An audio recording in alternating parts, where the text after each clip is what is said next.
Okay, fellas, let's start at the beginning. Now hear this. Now hear this. Hear ye, hear ye. Now hear this. Hear ye, hear ye. Today is Friday. Do any of you people do any actual work? I don't work Friday. It's Friday. Work. Wait for no one. The show's about to start. Thank God it's Friday. Let's start the show. It's showtime. Good morning, DJ and PK. It's 97.5, the KSL Sports Zone. Well, how about that? The latest drama from BYU. Why don't we start right there with the story of the day? Kalani Sitake no longer reports to the athletic director. He now reports to the vice president. So, that round to Kalani Sitake, but I got to admit, I wonder what comes next. Does this sound like the kind of arrangement that's going to last in the long run? Or is this like a stepping stone for now, and then what comes next? How much of what Kalani wants is Kalani getting? And then when he gets it, assuming he does, what are the expectations? Does this put a lot of pressure on him? I would think it would. He would probably tell you there's always pressure on a coach. So what's new? If you're going to have the pressure, you might as well have the resources. And there's a certain logic to that. I just don't feel like this is the end of the drama. But it does feel like, okay, this is where we are for this season, and let's see how this season goes, and let's see how things stack up when we get to the end of the season. Is there another adjustment, and what might that be? So we'll talk about this as the morning goes along. I'm sure PK has his theories, and we'll get to those coming up. A lot of you have been commenting online and got like 50 comments on our Facebook page. You can jump on there. We will get to that coming up in the 7 o'clock hour. In addition to that, we're actually going to have games. We got week 0 tomorrow, but we've actually got several of the Big Sky teams. Actually, I think all of our local Big Sky teams are jumping into action tonight. Weber State starts tonight against Northern Colorado. Football is back. Eric Kerr, what's he going to do? He's got to build it up. He's got the transfer portal. Certainly things have changed from when Jay Hill took over. Jay needed a little time to get it going, but the second year was better than the first. The third year was banging the center, and by the end of year 3, he was off and running. I mean, he was flying by then. So see how that plays out. I got to admit, I am really intrigued to see how this happens. I'm so happy that they gave Eric Kerr a shot. Offensively, he is just so different and so cutting edge. There was so much winning at the high school level. He's so wired into the high school scene. There's a lot of players here, and not nearly as many guys getting recruited now because coaches want transfers. They don't really want freshmen. Somebody else take the freshmen. Will that somebody else be Weber State? So I am really intrigued to see how this plays out. Can Weber State football do what UVU basketball has done? Okay, we'll take the young guys and we'll build them into something and we'll win. And some of them will move on, and that's great. But maybe because they win in the meantime, they get a higher caliber of player. So we'll see how that plays out. Idaho and Cal Poly are also playing tonight, and then there's a bunch more games involving Big Sky teams tomorrow. Or Saturday, tomorrow. So I'm looking forward to that, and there's some other games. Hawaii's playing Stanford. I'm intrigued by Memphis and UNLV. That's two potential, we'll see how it plays out, two potential group of 5 teams for a playoff berth. So plenty of football to watch and to mull over and see how that all works out. I'm intrigued for the teams at the other end of the state. Southern Utah's going to Montana on Saturday, and Montana State's at Utah Tech. So those games look hard. Montana's favored by 16 and Montana State by 31.5. And after Utah Tech plays Montana State, they're going to play BYU, and then they're going to play Montana. Not hard to see Utah Tech starting in an 0-3 hole and then trying to dig out of it. Not hard to see that at all. So, all right, for a little more football now, let's shift to the University of Utah. They had their assistants talking this week, and I'm intrigued by what some of them have to say, including Mark Atuaia and Sharrieff Shah. We're going to have that coming up for you later this hour. We got Barry Tramel coming up next. Stick around. He's on the way. DJ and PK, it's 97.5, the KSL Sports Zone. DJ PK, and it's time to welcome Barry Tramel back to the show. Barry, good morning. Well, how you guys doing? We are doing well. How are you? Sound relaxed and calm. You've had a good summer. The football, well, the storm, you'll be all amped up and wired in no time, won't you? Yeah, although that's interesting. You called me. I forgot what you said. Calm and whatever you just said. Yeah, you sound Relaxed. Relax. That's right. Well, I ought to be. I'm in British Columbia, so nice. I'm up in Victoria, so and, got another day here, and then headed back to the furnace of Oklahoma, and my granddaughter I think they moved her ball game to after dark the other night. She's a softball player in high school, and it's so hot. It's going to be like 102 at first pitch or something, and so they moved it to 8 p.m. so that it would be 98 at first pitch. So that was, but yeah, we're playing ball, and we got ball games Saturday, and then everybody gets ground up the next 4 or 5 days after that. So I'm fired up for it. I'm fired up. Softball season is in the fall there? Yeah, we're so screwed up. I can't even describe it. We play fast pitch in the fall, and then we play slow pitch in the spring. You guys have not lived to enjoy the human drama of athletic competition until you've seen really good fast pitch girls play slow pitch. Why do they do that? It's like, they do it begrudgingly. It's all political for a lot of stupid reasons, but they just has to do with boys baseball. The schools that don't play football in Oklahoma get to play baseball in the spring and the fall. So they're trying to semi-make it equitable, but it's maddening. It's maddening, no doubt about it.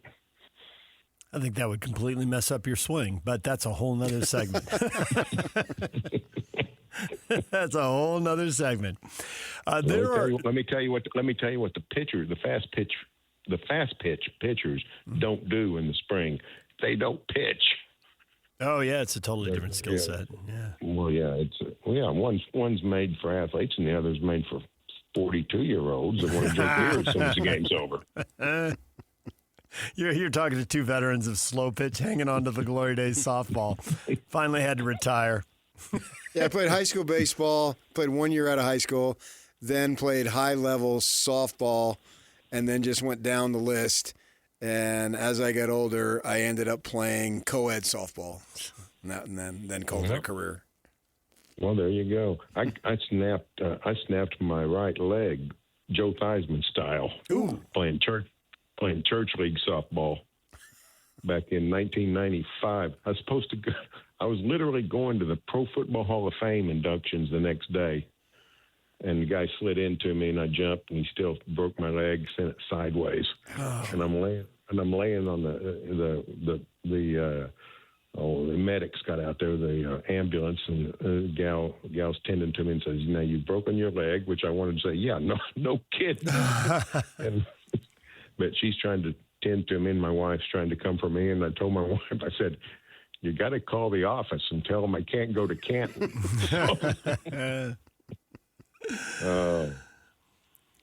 Well, we have multiple Big 12 football stories to talk to you about, and let's start with the one that's as fresh as today's headlines. TCU revoking a credential. And I'm hoping I don't know all of this story. I'm hoping there's more layers to this, because otherwise this is just so messed up.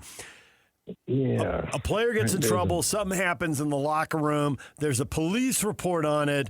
The writer writes about it and doesn't name the kid, but the kid subsequently names his kid, and then the writer names the kid. I'm trying to figure out why the writer needs to have his credential pulled. First off, I don't know any reason he needs to have it pulled, but certainly under that circumstance, it seems bizarre and outrageous. That's going to happen 100 times across the country, and only one guy's going to get his credential pulled. Yeah, couple things. I don't know that TCU athletic director very well. I just met him this year. I think he's been on the job a year or two, if I remember right. But something that's odd is Mark Cohen was a longtime SID, the media guy running TCU communications. He just up and got fired a year or so ago. And I've been suspect about what's going on in Fort Worth ever since. I read that whole story. I didn't know about it till yesterday afternoon. And it sounded to me like they're trying to use this to get some sort of concessions from the Fort Worth Star-Telegram, because it said they revoked his credentials until they can meet and come to some kind the I don't know. That made me think they're just trying to exert a little bit of pressure on the Star-Telegram. I don't think this is like a permanent thing, but I want to get back to the States and find out more, because it's people can shoot themselves in their leg a lot, and that's what TCU's doing here. This is not the old days where just even TCU's enhanced status, the number of people covering TCU football is not all that great. It looks like maybe they're trying to maybe carve out a bigger niche for their own in-house media. And I just think that's a terrible PR. I don't know if they got a communications department or a major at TCU. I don't know what they got going, but this is not a good look, and it's not going to end well. They need to back off this pretty quick. The bigger problem is why they got one teammate knocking the snot out of the other one. That's what I want to know. That's what needs to be investigated. So I don't know. I like old Sonny, and I pull for TCU, but that was odd. I didn't like that a bit. Yeah, it seems a little bit of desperation when it doesn't need to be, and bringing attention that's going to be unwarranted and unwanted as you get ready for the season. And the beat writer, he was going to come on, but his editors told him, no, you need to back off. And he was going to come on from Ireland because they play. They got a ball game. Yeah. And and I picked TCU as my sleeper team, not really a sleeper, but I picked them because everyone's going with Texas Tech, and who else is going to be in the final? Is it going to be BYU? Is it going to be Utah? Maybe Houston? But I thought from that perspective, well, just watch out for TCU. I've been a Sonny Dykes fan. Obviously, he coached at Cal when Utah was in the Pac-12, so I'd been up there and been in his office and talked to him and all, and he was always so easy to get along with. That coming out of TCU, knowing Sonny was there, it didn't seem like that was the kind of guy that Sonny would get caught up in that stuff. Yeah, he's one of the more accommodating coaches in America with the media. Yes, no question. A lot of guys just don't even have to call him; just show up and walk into his office and ask the secretary if Sonny's around. It's like it's 1957 or something. Yeah. So that is out of character. I don't know what's going on there. TCU is not my sleeper team because they've had a pretty easy schedule, particularly last season. They got a tough one in the Big 12 this year. I mean, they got the Cougars and Tech and Utah, Kansas State, Arizona. They play almost all the good teams. So I think it's unlikely that they would do that. But they do have a fun team. The last 2 years they've won 9 games, both years I think. So they're winning a lot of ball games, and they clearly have a good program. So this is they've built themselves into a nice reputation, a nice name.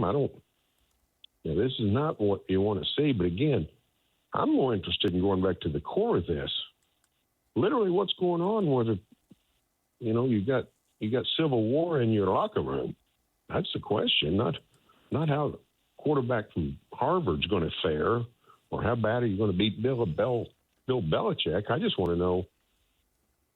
I hadn't heard of this in forever. In the old days, this happened a lot. And at Oklahoma, Switzer's reign ended because of all kinds of guys getting in trouble, including one shooting a teammate. Remember it, yeah. That was the craziest story. One Oklahoma Sooner shot another Oklahoma Sooner in the stomach in the football dorm, And that happened before our producer, Alex Nablus, was born, and Alex just raised his eyebrows like, what happened? And like, yes, Alex, that happened. And America either laughed or shuddered or both. Like, what is Barry? And, well, it was actually, it was over something that we can all get fired up about, and that was a haircut. So, just somebody lost their head and did it. And now you got nobody shot anybody in Fort Worth, but it looks like somebody got the tar beat out of them. So I don't know, but bad look for TCU, no doubt about it. How about Oklahoma State, man? They're getting a ton of run. Obviously, a complete and total overhaul. It was shocking, the decline, and some people think that they could end up being ranked this year with the quarterback and all the players that they brought over from North Texas. What are you seeing there? Well, three things. One is they have brought in 87 new players. They have 7 people left anywhere that touches the football program or that were here last year in terms of staff or support personnel. They got to wait. They got one of the conditioning guys. They got the PR guy is back. They got 7 of those people. Everybody else is new, 49, 58, whatever it is, staff members. This is like an expansion team. It's literally like an expansion team. So who knows? But here, 2 things to remember. One is there's every reason to believe they're going to be good on offense. They've been not good on offense for the last 3 years. And Drew Mestemaker apparently is the real deal at quarterback. All kinds of pro people, all kinds of college coaches say he's the real deal. What they did at North Texas with that offense can be replicated, I think, at the power conference level. But you got to worry about the defense because they weren't that great on defense at North Texas. The last 3 years, North Texas has been against the run, has been near the bottom. I mean, they're in the 116, 131, 120-something range. If you can't stop Temple and East Carolina from running the ball, I don't know what you're going to do against the Big 12. So I think OSU's chance at a Indiana-type turnaround, I think, is not very likely because of that. However, they do play an easy schedule. They play a pretty easy schedule. They got a bunch of games. Even if OSU's mediocre, they got a bunch of toss-up games until November. So, I think they're going to be a lot better record-wise and have to be better field-wise. But I would tap the brakes on their ceiling. I just think defensively, there's no reason to think they're going to be that good. How are they as far as PR and energy and getting the boosters all fired up again? Basically, are they good enough that the money's flowing again? Yeah, I think so. They've spent quite a bit of money. They're spending $3.5 million on Mestemaker, and the other guys from North Texas, the playmakers and stuff. They didn't come cheap either because all kinds of people wanted them. And Eric Morris did a great job. He did a wonderful job getting people to buy in and say, "Hey, come with me from Denton. We'll stick together. We'll do great things." So I think they got some pretty high-end talent at below market value just because of the familiarity aspect of it. And in Stillwater and around the state, people are very excited, but a lot of them are still wait and see. I found it fascinating. They open at Tulsa, which is 60 miles east of Stillwater, and that's an old rivalry that died for a couple decades, 3 decades. It's been back. They've just started during the year 3 of an 8-game series. And Tulsa has a beautiful stadium, but only seats 30,000. And it's a Tulsa home game, but OSU's got tens of thousands of alums in Tulsa, plus Stillwater's 60 miles away. And 2 or 3 weeks ago, there still was tickets remaining. So I think it's a sellout now. But that struck me as odd that the excitement level was not higher than it was. I think there's still a bit of a wait and see. You know, you go winless in the Big 12 2 straight years, and people get shell-shocked. You know, one time you think, oh, what's going on? 2 times you think, maybe we just are never going to be good at football again. So, you know, we'll find out week 2. Oregon comes to town. And last year, the Cowboys played them tough and got beat 69-3. So, you know, cut that in half and get beat 35-3. It's like progress. Go a parade. No, you'd have to score 6. So 2 field goals. Oh, 69-6. You got to double. No, you got to double. You cut it in half defensively, but double your offensive production. That's exactly right. 35-6, or even score a touchdown and miss the extra point would be fun. So, but we'll see. I don't know, but it's been a dark time in Stillwater, and there's light. The sun is shining through. That's the second week of the season, and I talked to you down at Star in Frisco, Texas for Big 12 Media Days, and I believe you're going to be in Ann Arbor, Michigan for that day because Oklahoma goes to Michigan, right? That game is on the road, if I remember correctly.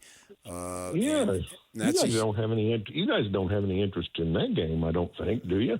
Huge, obviously, since half the staff is there. BYU or Utah's bitter. I don't know if you saw that they were paying Kyle Whittingham $13.5 million to go away, in addition to his $8 million that he gets at Michigan, and so just that alone, and let's just say when he comes back to Utah and I go golfing with him, he's paying with all that money, and but they're suing his brother Freddie. I saw that. Yeah, so I mean, there's still so much connection there, and Kyle obviously was a legend there. And Michigan has a real difficult schedule this year, and we'll find out about them. I forget who they play in the first game, but it's a cream puff. The second game is huge. Tell us about the Sooners. The one thing that this doesn't relate to this team, but I don't know if you know, they got 2 commitments out of Utah kids to come play for the Sooners next season. So that was interesting. But what are you expecting out of them? Yeah, well, I think Oklahoma's really good. I think they're going to be better this year than they were last year. Schedule's really tough, so they may not win 10 games again. But like they had Michigan last year, but it was in Norman. This year they go to Michigan. They still got a loaded SEC schedule, more loaded than most. Just dumb luck. That's not conspiracy, I don't think. Just dumb luck. But so they could be really good and reel off a 9-3. But man, they're going to be good on defense, and they got their quarterback returning. And they played a bunch of freshman offensive linemen who are going to grow up. And they fortified the wide receiver position in the portal, which I've always said that's the best place to go get the quarterback and receivers. You got to have a quarterback, so go get one no matter what. But offensive linemen in the portal, that's dicey because those guys got to play together and work together. Wide receivers, they're just golfers out there playing. They're solo artists. They don't need to work with anybody. Just go out there and get it done. So if you got to hit the portal, that's the best place to go. So I think they're going to be really good, and the defense is loaded. A lot of starters back. They're really too deep last year. Their depth is not quite as bad, but as good. But I think that'll be a toss-up game at Michigan. If Michigan is as good as most people think they are, and they might be. Kyle's got him a veteran quarterback in Underwood who's a ballyhooed, but he sure didn't look good as a freshman, and most true freshmen don't. So we'll see how Bryce Underwood does in year 2. But I guess it's good for the Utes that Underwood was there. Else Devin Dampier. Probably, maybe so. So I don't know. Yeah. We'll see. They got the Carr kid, the younger brother of the Notre Dame quarterback, who had a good spring game for what that's worth. So that'll be interesting. It'll be interesting to see as what's going on with Jason Beck and his offense. And he's a BYU guy, and Kalani has some friction there with the athletic administration. I'm sure you heard about that.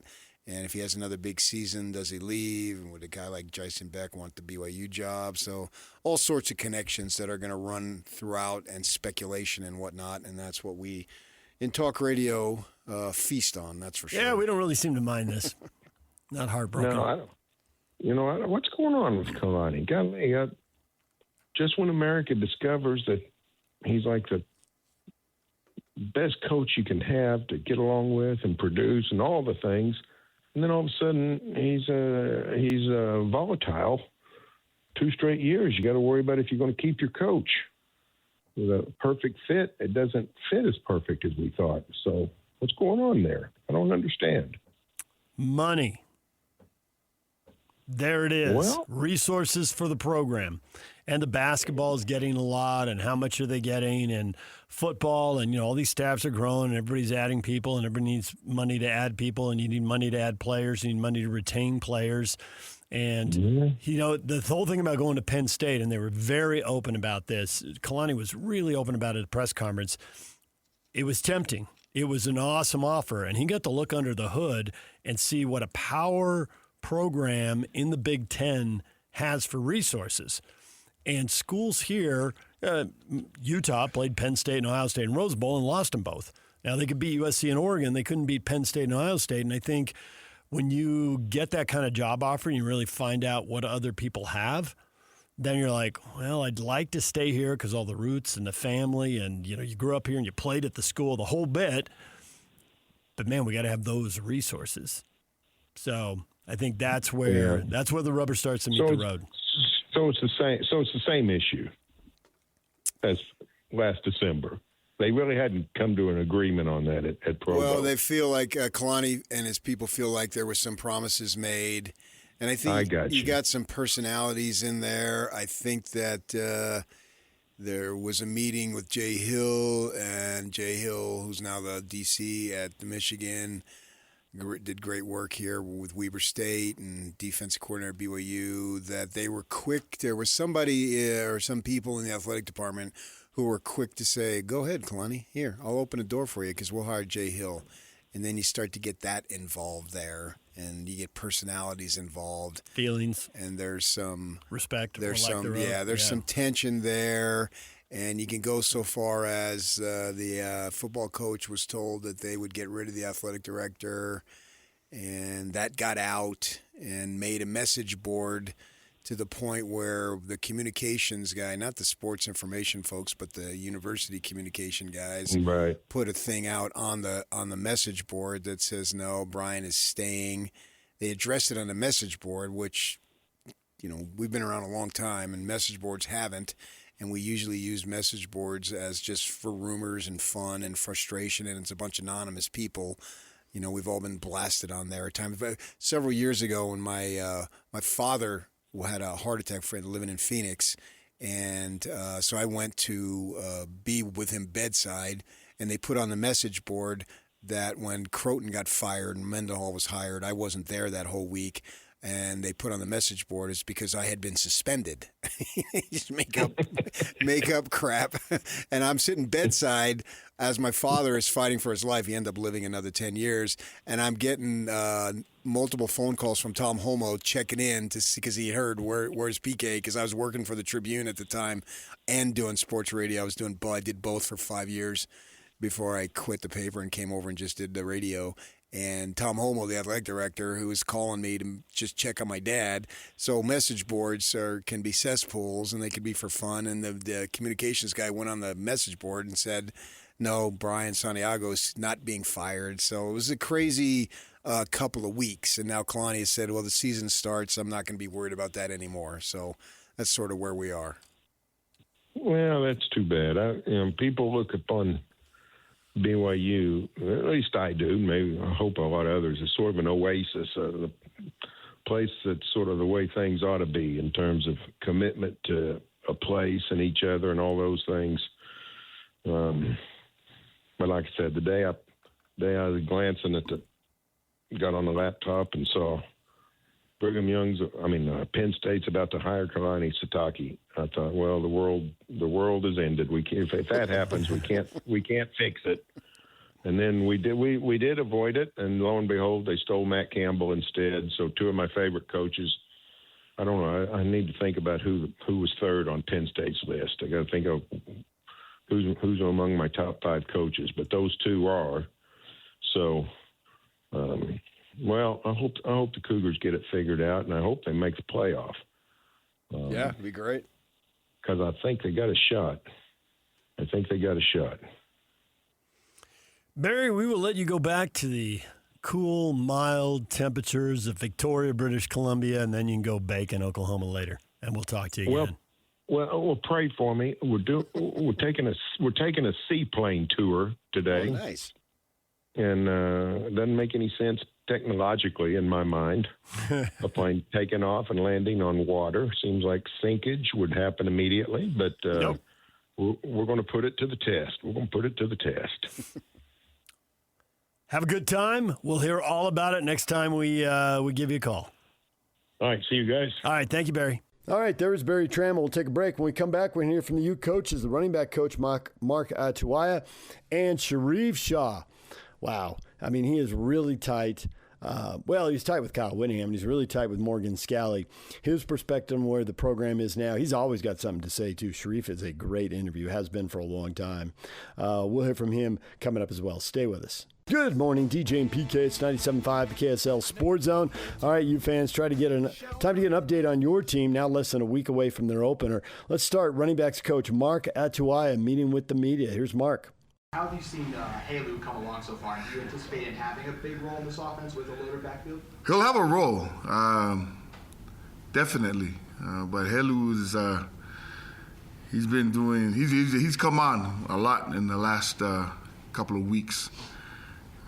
He's already huge in what we do on special teams, and then now being able to assert himself into what we're doing on offense, it really does help our room, especially with the physicality part, and he catches pretty well for a guy that's just transitioning over from the defensive side. So, yeah, good for him. He's worked his way into helping us out. Kind of building off that, we know what Wayshawn is as a receiver, but what have you seen from the rest of the guys in the room with the added emphasis on running backs catching the ball this season?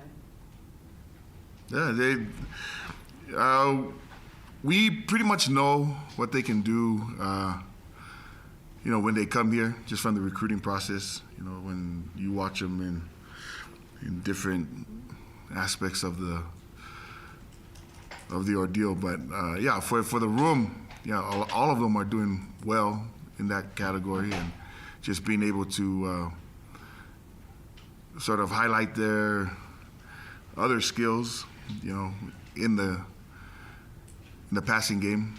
I think that's coming along well, and we'll see it all manifest here shortly. Kind of going back to Halu, just what has kind of allowed him to rise among the ranks of the running backs that you've had? He's gotten a lot of praise from Morgan Scalley this fall camp. What has allowed him to do that? Or just what has been kind of the driving force of it? Well, his physicality. He's a bigger guy, and from my resume, I've been able to work with a lot of bigger backs early in my career, and he fits that mold. He's a strong kid that. The part that we had to work on with him was obviously working with the ball. All the stuff without the ball, man, he's phenomenal in that regard. Steve Chavez Soto had success at San Jose State. You said that he was still needing to improve in certain areas, I think in spring. Where has he grown since that time, and where does he kind of fall in the pecking order? Mindset, man. He's within the same time that Mateaki has been ascending, so is Steve, in that regard that you just mentioned. He's he's done a phenomenal job in taking coaching, and then with the different aspects that we ask him to do in the offense, particularly in playing without the ball, like blocking and being physical and, just understanding how it is to block in the perimeter as it is, blocking in the box. He's been doing a really good job at that. And the more he buys into that mindset, he's gonna continue to rise, and I see a good future for him. Coach, from where this group began at fall camp to where it is now, where do you feel like this group has grown and improved the most? The most, well, all of us. I think we've all done a great job in acclimating, again, to what Kevin McGivern wants us to do in the offense. And, with all the strengths that they have and, kind of piecemealing that into what McGivern wants us to do. We've done a pretty good job of that during fall camp. And, again, there's only 5 skilled guys that can play on the field at a time. Being able to, insert ourselves into those positions and seeing where we can help out the team, I think that's the biggest thing that we've done this fall in discovering what those things are and then honing in on those skills. We know Daniel Bray had a really big spring. Has he been able to continue that throughout fall camp, and how are you feeling about his game heading into the season? Yeah, Daniel, again, in all seriousness, he's been a continual bright spot for me and especially for our team. And I just can't wait to see it all unfold in front of the nation and just have it continue throughout the year. There's Utah running backs coach Mark Atuaia. Now, from the defensive side of the ball, here is Sharrieff Shah. He's been working with the secondary forever and really intrigued by his take on where this team sits now, less than a week from the opener. How nice has it been to be able to have that versatility? I know, once again, you're never satisfied, but never. How much easier does that make your job when you can mix and match a lot of these players and what you need to do? It just gives you opportunities to get players on the field. And some guys who say, Coach, I can add value at the nickel, at the safety, at the corner. So when you're able to speak multiple languages in the backfield, you're able to stay on the field a lot longer. So it gives us opportunities to play younger players who've demonstrated, Coach, I've earned the opportunity to play. I know my playbook. I've made plays when given the opportunity. So can I see some real action? Absolutely.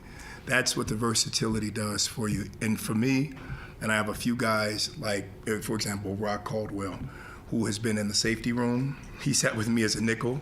I recruited him as a corner, and he's done all 3. So it's just, man, it's a long season. And invariably, you would say, God forbid we get injuries, but they will come. And you just want to have people who have been in the fire, and the bullets alive, won't cower, won't, have any issue but stand up and say, Coach, call whatever defense you want. I'm familiar with it. I know the technique, and I'll make the play. So that's what it gives you a little bit of comfort. Sharrieff, I'm curious your thoughts on Dylan Waters and Major Hinchin. Obviously, 2 freshmen who came in back in the spring. Just how have you seen them grow from when they stepped on campus until now? Man, it's been amazing for these 2 young players. Not only have they gotten stronger, bigger, but Dylan, coming from a really good program out in Texas, that he has shown so many plays. He's made so many plays, just showing an ability to be smart, savvy. Not the biggest kid, but where he may lack strength, he makes up with just an absolute aptitude to figure out, I think this is happening based on the split. Coach, we talked about it in film room. I have an anticipation that this route combination's coming. He has done a fantastic job. Major was coming off of an injury, so he didn't see a ton of time in the spring. Now, he's starting to develop. Major grew up as a boxer. I mean, he has incredible hands. I like boxers, having boxed. My dad was a boxer. So there's some things that you do as a boxer and as a corner, you love hand fighting and the ability to throw a hand and maintain your balance. So Major has made huge strides. Dylan, the same. I'm looking for them to give me some value and some special teams as well, and that still remains to be seen. But I love the progress that both of those young men have made. Sharrieff, Morgan's talked a lot about just welcoming former players back to the program and why that's such an integral piece to just the operation here. I'm also curious on just your thoughts with the Utah Players Association, which is trying to provide health care to former players. Right. Just what, given all of those things, how are you as a coach trying to welcome former players back, and what are your thoughts of the Players Association that they're kind of forming? I love it. I mean, you want to know that your contribution, whenever you made it, whether it was a year ago, 5 years ago, 15 or 25 years ago, mattered. And if it's the legacy and foundation with which the program was built on, you also want to know that you're still welcome. And so Coach Galley has done a phenomenal job of just welcoming not just our players, but their families, everybody, as well as our Players Association. You know, whether it's Stevenson, Sylvester, and the number of guys who have now formed to come together and create that particular unit. I love it. I absolutely love it. It's necessary. People are suffering. They have nowhere to go and they don't know who to turn. Sometimes it's nice to know that I can turn to a former player, somebody who won't judge me when I'm in just the roughest part of my life, but will give me a hand. And that's what I see our association doing, as well as Coach Scally. Coach Scally continues to reach out not just to players that played 10 years ago. He's going back so far, as many as possible. For example, I was at a cafe on Sunday. Frank Henry owns this cafe. He's a former player. He played in 1978. And I just went to the cafe because he owned it. And I wanted him to know that, brother, I see you and I want to support you. I want my players to know that we have a Utah guy, one of our former players, that's making some pretty good soul food, and it was delicious, by the way. But it's things like that that we haven't always done.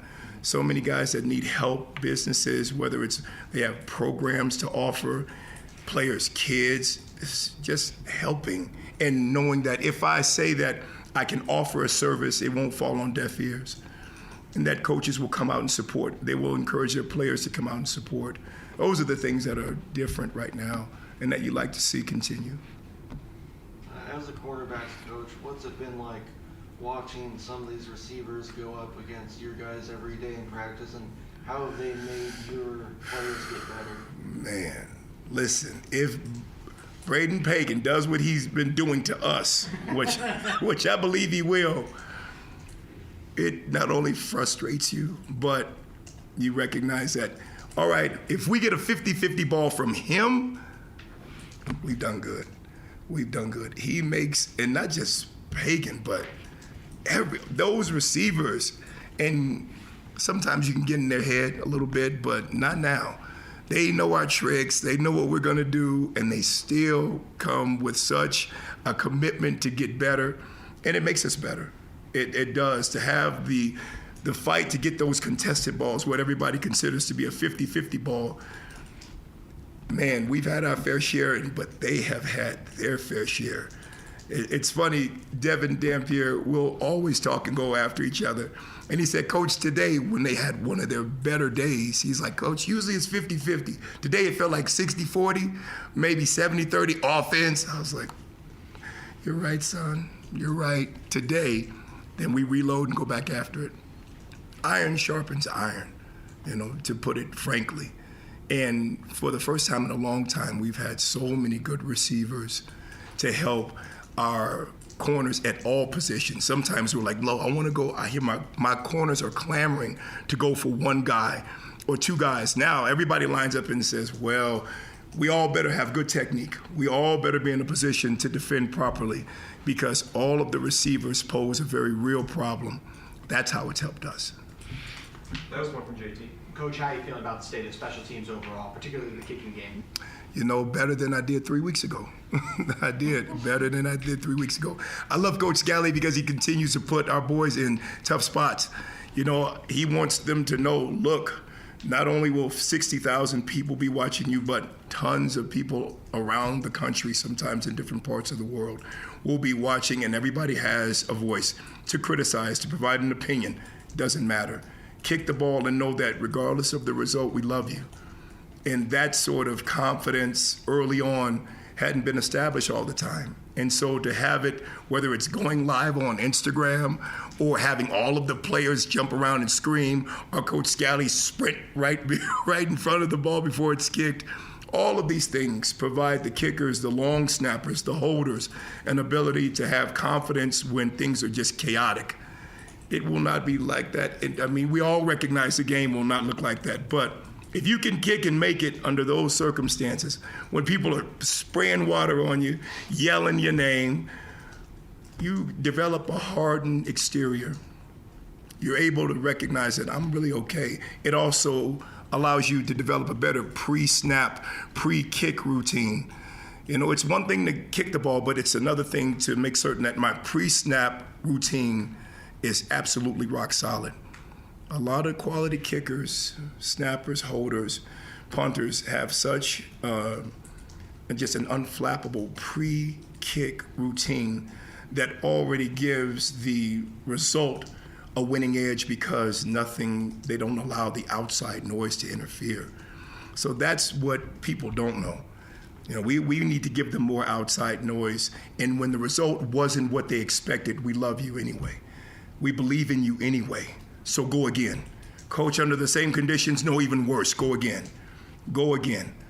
So I'm very pleased. I'm pleased with our returners. I think that some folks on the back end, like Larry Simmons, Ricky Johnson, I'm talking about kickoff returners. Daniel Bray is probably the person that we'll rely on initially. He's done a fantastic job. And then punt returners, Mana Carvalho stands to be probably one of the top in the conference. So we have to just do our job at blocking. Creed Whittemore also provides us additional depth at the punt returner spot. So I'm happy. Just never satisfied, but happy. I feel a little bit better. I'm glad we got 10 and 11, I don't know how many days. We're not playing tomorrow, so thank you, God.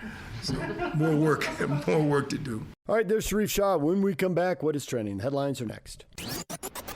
It's time to get your morning started with the news you need to know. News update.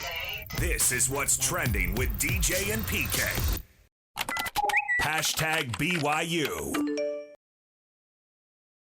My age is going to handle all that stuff, so I'm going to focus on this year's team, and as long as I'm the head coach here at BYU, I'm going to always fight like crazy to get this place so they can be a premier program. I feel like the players deserve that, and the coaches and staff deserve it, and most of all, Cougar Nation deserves it, so that's what I'm going to try to do. Guys, I'm easy to, how's my relationship with everybody? I'm easy to get along with as long as you just take care of our football team and take care of the boys. The focus has got to be on the players. So the focus shouldn't be on my relationship with anybody other than my relationship with these players and being their leader. And the great thing is we have amazing leadership on the team, so I don't have to do much. They make my job a lot easier. I just got to make sure we can avoid all the distractions, so that's my job. I'm trying to make sure these guys get all the attention because the attention needs to be on them going into the season, So I've made comments and talked about things in the past, but once the season starts, I'm all about the boys and all about what the fans expect. And so we're trying to meet all our fans' expectations, and that's what I'm working on right now. There's Kalani Sitake's original comments on his relationship with Santiago. He no longer reports to the athletic director amid tension about resources. Now the BYU athletic department's been restructured. Santiago doesn't oversee football. BYU advancement vice president Keith Forkink will now oversee football. PK, a shakeup. Yeah. In Cougarville. Cougar Nation. Cougar Nation. To some people, this might feel definitive. To other people, it might feel like one chapter in an ongoing story. I don't know. How does it feel to you? Feels great. It does? Like a spring day after a long winter? What are you getting at? Like a day at the beach in Manhattan Beach. Yeah, that's what they want to do. I mean, I don't care. I have no feeling about it. It doesn't matter to me what they do. We got all this other stuff we got to get to. I can tell you what I know at the bottom of the hour when we're done with this. And I mean, I mentioned it on Tuesday, and that this was coming. So I'm not sure it satisfies either party.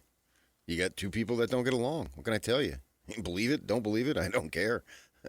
But it's if it's not apparent to you now, you don't want to see it. And how is this going to work? Remains to be seen. If you give Kalani what he wants, it's going to work great. If you don't, you can put whomever you want in charge. Right. BYU's announced Hall of Fame inductees, former football stars Jason Buck, Kyle Van Noy on the list. DJ and PK. Hashtag Utah. The guy with the ball that, touches the ball every time, if he's a playmaker like Devin is, as a defense coordinator, you might think you have him, but in actuality, you don't. He creates a lot of problems for us, and, you'll have guys that think that they're sacking him. I've seen Devin Lloyd get out of stuff that way worse than what we're throwing at him. So it's fun to go against him. It's kind of a little chess match and a battle between us, as far as just different looks that we're trying to give him and pressures and seeing how he handles it. But I would say in fall camp, he's done a fantastic job. That's Utah defensive coordinator Colton Swan on what it's like to go against Devin Dampier. How much will he progress? His stats got much better as he moved from New Mexico to Utah. What does this year hold? Colton Swan upbeat. I don't think his stats got better. I think his stats were better in New Mexico. His touchdown rate more than doubled. Interception rate fell by about half. He didn't throw as many passes. Right. And he rushed less. So those numbers did drop. But more touchdowns, fewer turnovers. Got to like that. Yeah, but I mean, total yards. Yards did go down. That's stat. Just get in the end zone. I mean, stats are for losers, man. Get in the end zone and see what you can. The number of points that you put on the board is what matters. I mean, I just don't get into the stats. I get into the score. His touchdown rate more than doubled. That was one of the stats I was referring to. So. I don't need him to be better, though. I mean, he was really good. He was really good. If you could get that again, that would be awesome. Yeah. I mean, they lit up the points. That's the most important thing. I'm not into this just because someone's a year older. They're automatically going to have a better season. Because that would mean, like, when you're 60, man, you'd really be awesome. It's 40 time never drops. Father time is undefeated, but he's not winning. It's just a push. Time and time again. How many games you win? He's electric, and he's going to continue to be electric. Utah football preserves the moment of loudness. They're adding LED lights to Rice-Eccles Stadium this year, so it'll look a little different. LED lights. Oh, I got to go now. You already got to go. DJ and PK. Hashtag college football. It's a statement about where we are from a governance standpoint, that we are having conversations about what the rules are going to be regarding roster management on August 27th, and we kick off. There's games tonight. There's games Saturday, and we're not even really sure what the rules are around who can play on our teams this fall. That's Texas A&M head coach Mike Elko. Obviously not happy about the state of college football. Already have a judge's order prohibiting the SEC from blocking pro athletes' return. So the battle goes on, even as the ACC approves it. So all the Power 4 teams are going to have the rule, but is it going to stand? Why do you think the rule isn't going to stand? If I decide I don't want you, who's going to force me to take you? That's true, but I view that as a hypothetical because I figure there's somebody out there who thinks they're getting an advantage on the field and a better chance to win, so somebody will take them. But a rule by the conference, it doesn't. Well, but that means somebody is not going to take them, so it's not hypothetical. they're still back in college football, and that's going to bother people. You're right. Maybe not all 138 teams will take them. Right. So if somebody, and you'll be an outcast like Texas Tech was with the Swordsby thing. Do you think they will be an outcast because like only one or two of the 138 take them, or do you think we played the Ryan Day sound yesterday? I doubt Idaho State's going to take them. Yeah, they're not going to have the money.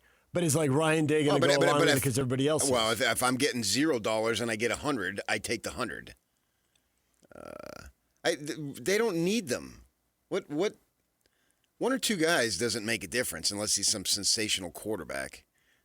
So, I mean, you can get all the judges' rules in the world that you want.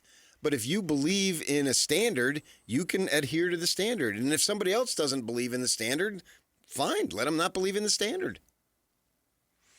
ACC is expanding enhanced replay for football games in 2026. So not only will they have replay, but enhanced replay means there'll be cameras and microphones, and you can hear the people who are doing the replay deciding whatever they decide. Overturn it, upheld it, he was in, he was out, whatever. I thought they already did that. They do, but apparently the ACC is expanding it, and now the Big 12 is going to it. So some were doing it. And I guess the ACC announced they're going to have 4 cameras. You're going to be able to look over whoever is reviewing the video, you're going to be able to look over the replay official's shoulder at the monitor and see what he's seeing, all that kind of stuff. Well, just don't show him going to the bathroom. That'd be a good point. Yeah, don't need that. New Mexico starting quarterback Jack Lane sitting out the season due to injury. And the Poinsettia Bowl is coming back after a near-decade hiatus. It's going to be the Pac-12 versus somebody from one of 3 different leagues, possibly the Big 12, maybe the ACC or Big 10. DJ PK. #NFL. Action. A lot of time for Herbert to unload a deep ball down the middle of the field. Wide open. It's a touchdown. Quentin Johnston to the house. Touchdown. Frank Gore Jr. There we go. Touch. No, not yet. Not yet. There it is. There it is. It is a touchdown. His second of the preseason. First down goal. Off the fake. Comes back this way. Caught. And taking it to the end zone for the touchdown. Luke Flourier. Second week in a row he has found the end zone. Touchdown, Browns. Preseason games. They just fly by, PK, so quickly. Had a handful of them. We got the cut down day coming on Sunday. A lot of people find out the dream is alive or the dream is dead. Touchdown Browns. They rolled over the Patriots 37-13, if that fires you up.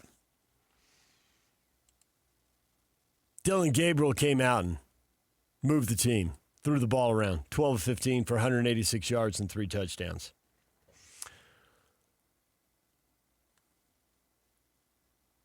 Clint Kubiak, Mom, who will the Raiders starter be? Is Fernando Mendoza ready to go right at the start of the year? Are they going to hold him out for a while and go with the vet? Or do you go with the kid? You ready to put Fernando Mendoza out there? Is he your guy? No. Put the pause button on Fernando Mania? Yeah, I don't think he needs to go right now if he's not ready. I mean, I'm not following it, but if they don't think he's ready, that's fine. Nothing wrong with hanging around for a little bit. I also don't think that if you put somebody out there, it's just going to doom him for the rest of his life. I think that's exaggerated. That's cliche, what the ex-jocks tell us, because they're supposed to say that. It says it in an ex-jock manual. But there's obviously examples of people who struggled early and went on to Hall of Fame careers, so it doesn't have to break you. Rams traded for Tutu Atwell, and Sean McVay says nothing to do with the possible suspension for the former BYU Cougar Puka Nacua. Adding depth, they traded him in exchange for running back Harkez Hunter.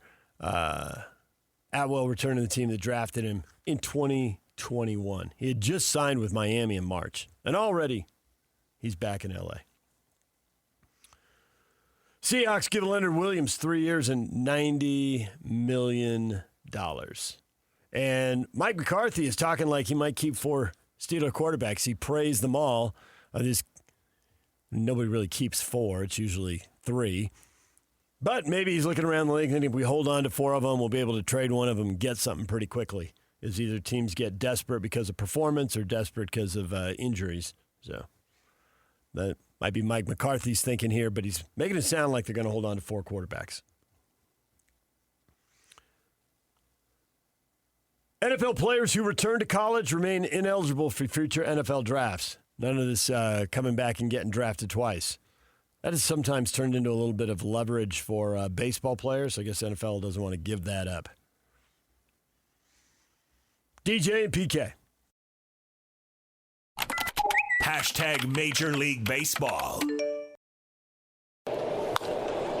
High fly ball out to right. Back is back. Near the wall. Dalen Lyles done it again. 3 home runs in this series. 18 on the year. And right after the Rockies stranded, the bases loaded in the top half of the 5th. The Nationals add on here in the home half. And that is pounded to right field. Way out of here. 1-0 Royals. 2 pitches into the top of the first. Arms tonight across the league. This ball is crushed. Goodbye, Baldwin on the first pitch. If you're David Hamilton. Churriel goes to right. It's back. And it is gone for Jackson Churriel. The base hit bunt turns into 2 runs. Highlights from around the night of Major League Baseball. An impressive performance. Braves shut out the Dodgers 1-0. Chris Sale goes the distance. Old school PK, walking in the dugout after 8 innings and saying, "This is mine." And he goes the distance and gets the shutout. 18 complete games this year in the major leagues. For comparison, in 1996, which would be approximately 30 years ago, 118 games were completed in the MLB. 40 years ago, by comparison, there were 162. Let's go 50. What the heck? That's a full season's worth of complete games. Yeah, absolutely. 1976? In 1976, there were a total of 1,206 complete games pitched in Major League Baseball. That is awesome. If this is true, I mean, the AI, you type it in. So 40 years ago, there were basically 10 times as many complete games. But now you go back another decade, it's 100 times. Yeah, 1,206. Holy cow. In 1976. That's crazy. I know. That's probably not 100. That's probably 75 times or whatever. But you get the idea. That is amazing, the difference of what's going on now versus the last 10, or I guess I went back 30, 40, and 50 years.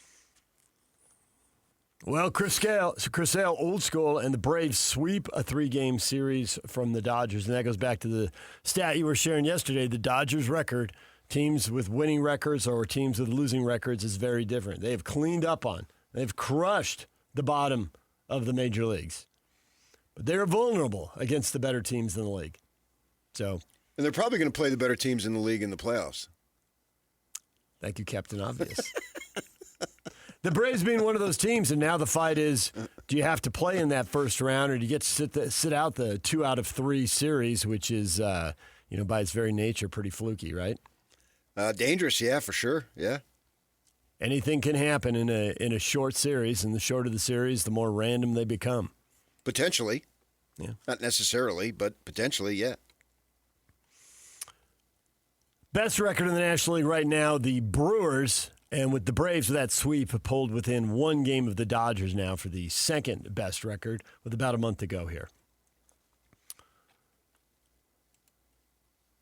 The Yankees got beat by the Astros 5-1. Yankees look like they're on path to be a wild card team here. And Aaron Judge, when will you be back? And the Yankee star says he won't need rehab once he's cleared.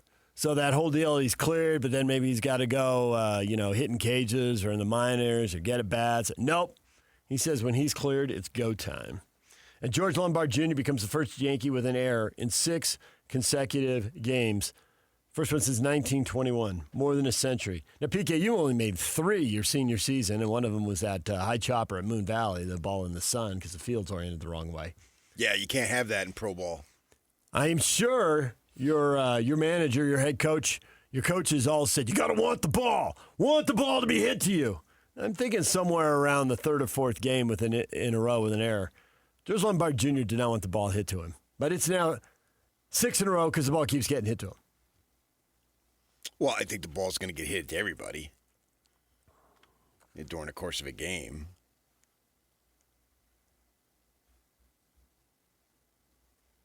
Tampa officials approve a $2.3 billion deal for a new Rays stadium. They're getting closer, right? They're going to do this. There've been stop, starts, forward, backwards, sale of the team, new owners, stop, starts, but $2.3 billion. Now it sounds like it's getting done. You want to believe now? This reminds me of Irwindale. The Raiders tried to build a stadium in L.A. Well, the greater L.A. metropolitan area anyway. Yeah. Irwindale is out by the San Gabes. But it seemed like, you just go back and forth, back and forth, back and forth. And it's like you got so sick of it that you didn't believe anything. So this thing here, they've been talking about it. And I thought, when the weather damaged the Tropicana Dome, you thought, okay, now. But then they just remodeled that one after they played a season at the Yankees AAA stadium there. So I don't know, man. When it's complete or it looks like complete. I mean, the good thing with Vegas, I'll be there next week. You can drive by and you can see it. Okay, progress. Yep. I doubt they're going to stop at this point. So I'm not there, even close to being there with Tampa Bay. All of this matters to us because one of the conditions of expanding was that the stadium situations in Las Vegas and in Tampa get resolved. Right. Now, once I see some steel going in on the west side here, knowing what I know of the Millers and Steve Starks, I'll believe it because I have relationships. Mm-hmm. And they're not going to say it unless it's true. And that'll be a dream come true, too, for a lot of folks in the sports market if and when that happens. I mean, I'm a little reluctant. Oh, Salt Lake, who do we have? Bob Nightingale. They're a lock. I can't go there, man. You know? You don't want to allow yourself the potential disappointment of getting locked in. Wow, are you kidding me? Even though you know Bob Nightingale's not writing that unless multiple people are telling him that. I know. Yeah. I don't know him personally, but like a guy who I spent a night with and dinner last week down in in L.A. is really good friends with him.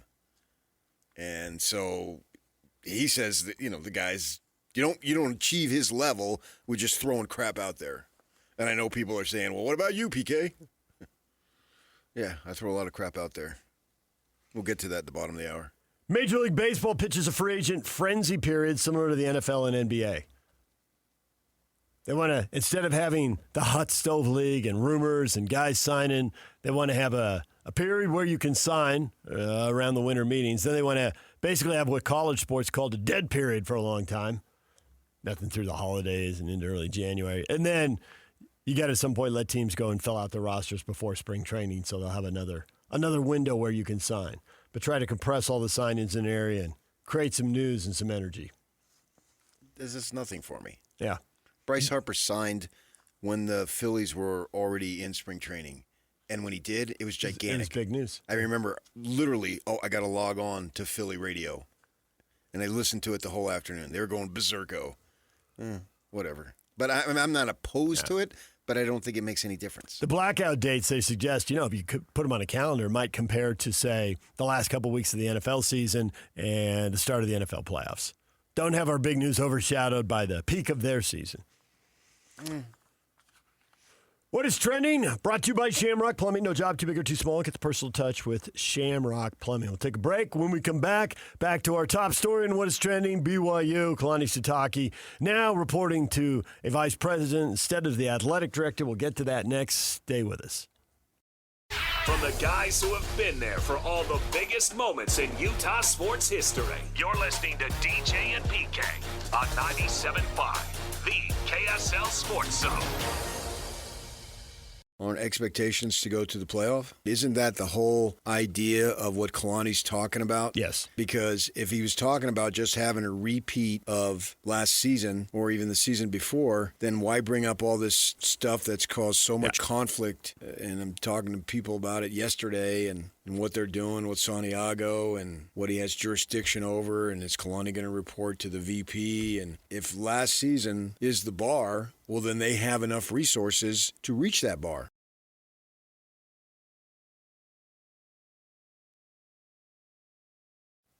George Scotty, the coach, today from 10 to 2 at Tim Dolly Mazda in Sandy, 10785 South Auto Mall Drive.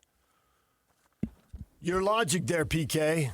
If that's the bar, they reach the bar. Yeah. I get it, but do you think the bar is going to move? And maybe you could argue Kalani's moving the bar internally, that was good enough for last year, but it's not good enough for next year. Or one of his bosses would move the bar. And I said that on Tuesday and Monday because I was off a few days last week when I got back into town, started making some calls and stuff. And I learned Monday that they was going to report to the VP. And then they decided to announce it yesterday. I never saw any announcement, but that's what I heard. I don't know how it got out, whatever. But they had already obviously decided that because I said that on Tuesday. I think there's tension between Brian and Kalani. I mean, I like both guys, and I wish both of them all the success in the world. It's something that they're going to have to get by. I don't know that this is going to fix anything. The thing that happened a couple weeks ago is, according to the people I spoke to, which is numerous, and it's people who've been at BYU, employed for BYU a long time.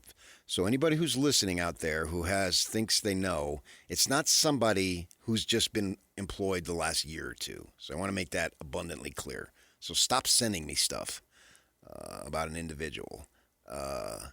It's others that have been around for a while, and that Kalani was told that Brian was going to be terminated. And then he told somebody, and then a word got out, and that's how it got on the message board. And then the communications guy, late on a Saturday night, was it, put out that statement. So Kalani was expecting that there would be a change of leadership, not a restructure of leadership. So does a restructure satisfy him? I don't know. Maybe it does. Obviously, I was ruined my round of golf yesterday as I was having to be on the phone. And play about 13 and a half holes? I went through them, but played poorly. And then at around hole 15, I figured, I got the messages that I need, the information that I need, and I parred the last four. Locked I was like in. 16 over. Yeah. I'm usually not that bad. But, some people are saying, well, I don't think this is going to make a difference. There's the thing there, basketball is being favored. I mean, you can believe it or not, it doesn't really matter to me. And, I cites examples of Kalani asking for something and he didn't get it. And then Kevin Young asking for a raise for an assistant coach who got it. And there you go. The football people want to see the money of what the breakdowns, the financials, I guess you would call it, of the basketball. And that's the friction. Does this solve it? I hope for their sakes it does. I don't know. I honestly don't know. I can't say that, this is going to happen or that's going to happen. I don't know. So we'll have to see how it plays out. Somebody did tell me yesterday, I said, you think this solves it? No. I doubt it. And I also said earlier in the week that at least one school has put out a feeler. If things don't go the way we want, do you think your guy would be interested? That starts earlier and earlier. So some team that's supposed to be a title contender starts 3-2. Well, then that's gonna. It's the Penn State scenario. Yeah, and that's becoming more common. Used to be if a college coach was fired during the season, it was unheard of. Number one, you weren't fired during the season, and number two, if you were, it was 2 games left, so they could start the search. Mm-hmm. But or now, maybe a coach announces he's going to retire if he's or at the end step of career, aside. or step aside. Yeah. Yeah. But now we have UCLA and Penn State pulling the ripcord on their coaches way early in the season. Yeah, I think down at Westwood it was week 3, something like that. We didn't even get out of September, if I remember. And James Franklin was October. Yeah, and for a coach of his stature, the level of success, that was surprising. But I mean, it's big money now, so why shouldn't it act like the pros? The coaches have been getting big money for a good long while, and now big money is being received by a lot of different people. So I don't necessarily have a problem if you're going to act like the pros. If you're going to pay like the pros, okay. Yeah. I mean, these buyouts that these coaches get, just massive. Unreal. Generational, life-changing money. So maybe they should. So we'll see how that happens. I can't say this is going to solve everything. I hope it does. I hope Brian has a long tenured success at BYU. I like the guy. I've known him since he was in his 20s. When he had a little desk in Steve Cleveland's office at the Marriott Center. They don't even have those anymore. They don't have their offices in the Marriott Center. They do not. Yeah. They built the annex in what used to be a service road. Yeah. Right. I've been in Dave Rose's office in there. I haven't been in Kevin Young's. I assume it's the same. I don't know Kevin to the level that I knew Dave. I knew Dave back when he was a junior college coach at Dixie. So away we go. And I think Kalani's going to have to achieve what he wants to achieve. I wonder. By asking for more resources, he sets the bar higher. Yeah, he himself sets it. Right. And he might argue, well, the bar is going to get set higher anyway. Coaches are always supposed to be making the program better.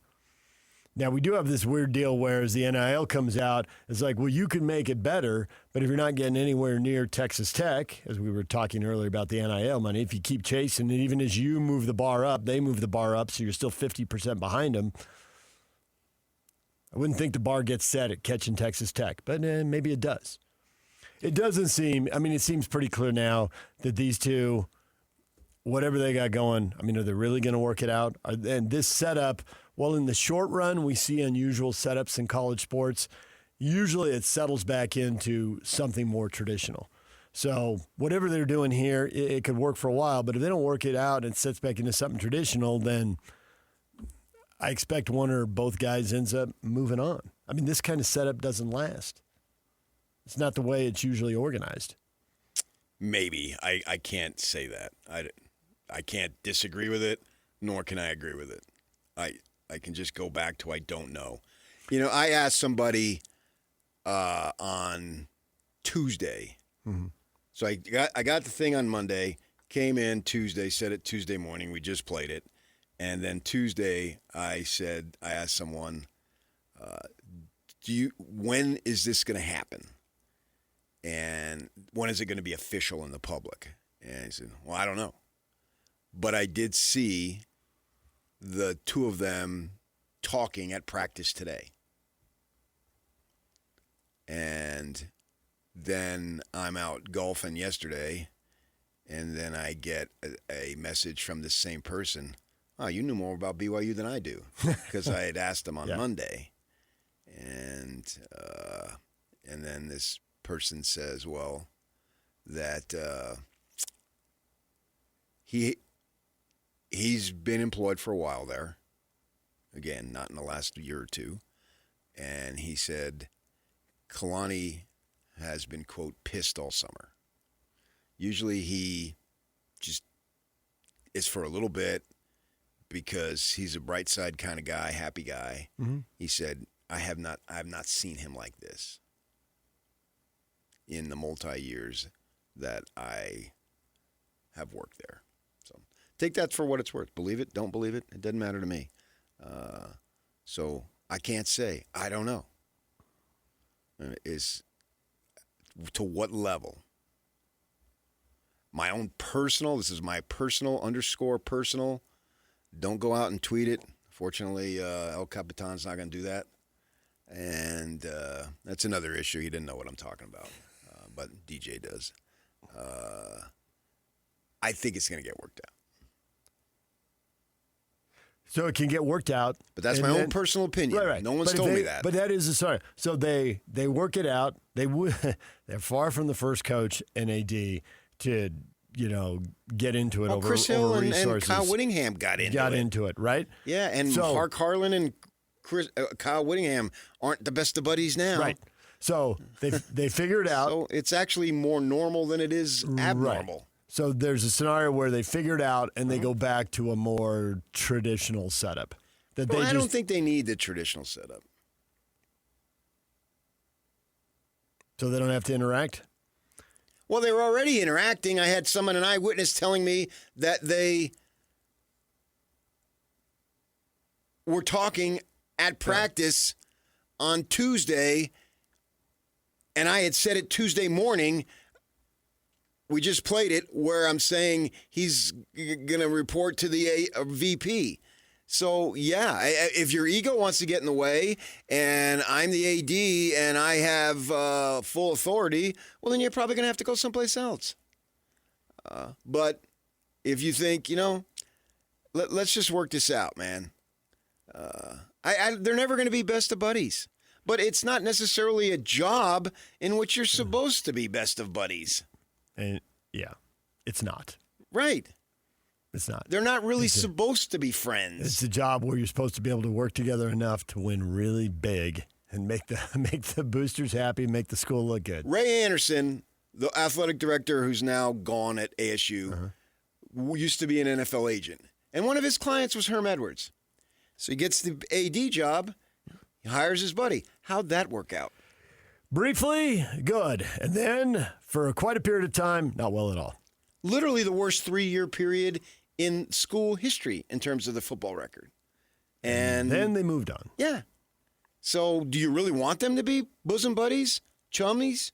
I don't necessarily think that matters. Who cares?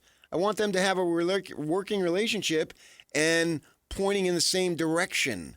I want them we want what's best for the football program. And then when Brian deals with the basketball program, he wants what's best for the basketball program and the cross-country program and so on. That's the job. It's not to be socializing. Pals. Yeah. And it's inherent in conflict. Kyle Whittingham's the winningest football coach in BYU Utah history. He had conflict with both ADs. Yes. He only worked for 2 ADs in that long stretch, which is unusual. But he had conflict with both of them. Yeah. Yes. And my gosh, I'm not even telling you all the crap he told me. Yeah. And we'll just leave it at that because it's dead now. It doesn't matter. So just using it as an example. So they have to be besties. And look what happened to the besties. We thought they were going to work forever, and boom.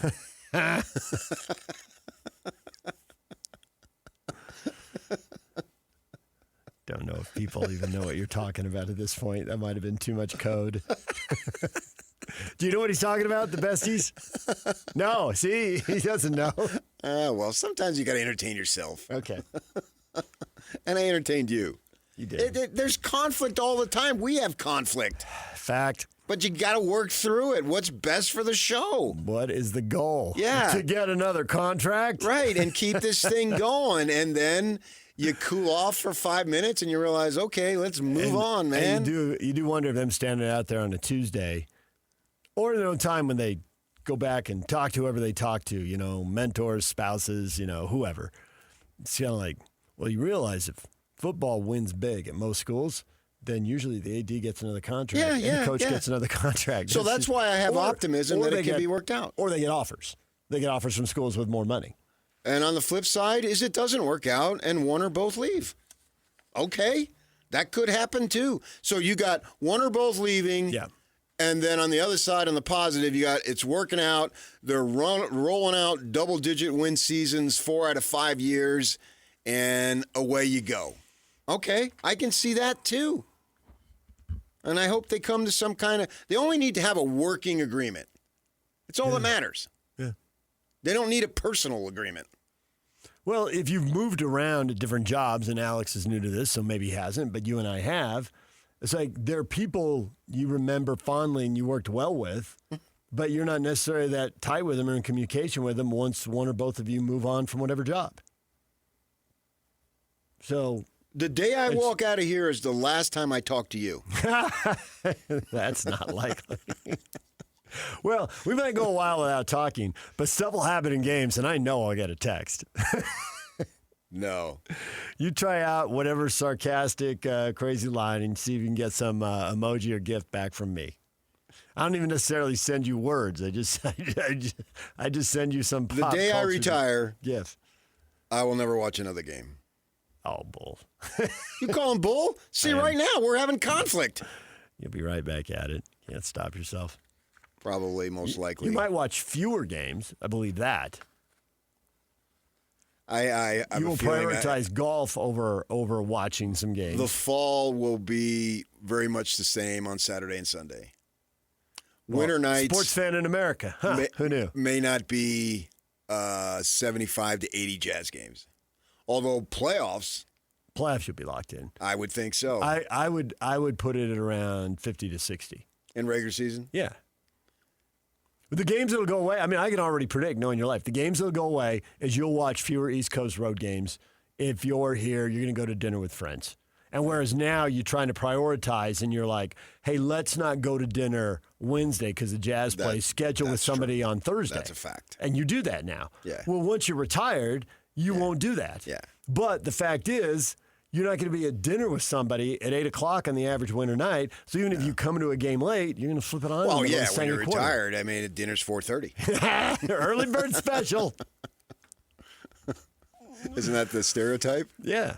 But it turns out now everybody's saying that's what we were supposed to be doing all along, and that's part of our weight gain is we're sitting here eating dinner at 7 or 8 o'clock. Don't eat at past 6. Yeah, you're eating too late. Right. Don't do it. But we do it because we're busy. Yeah, exactly. Yeah, right.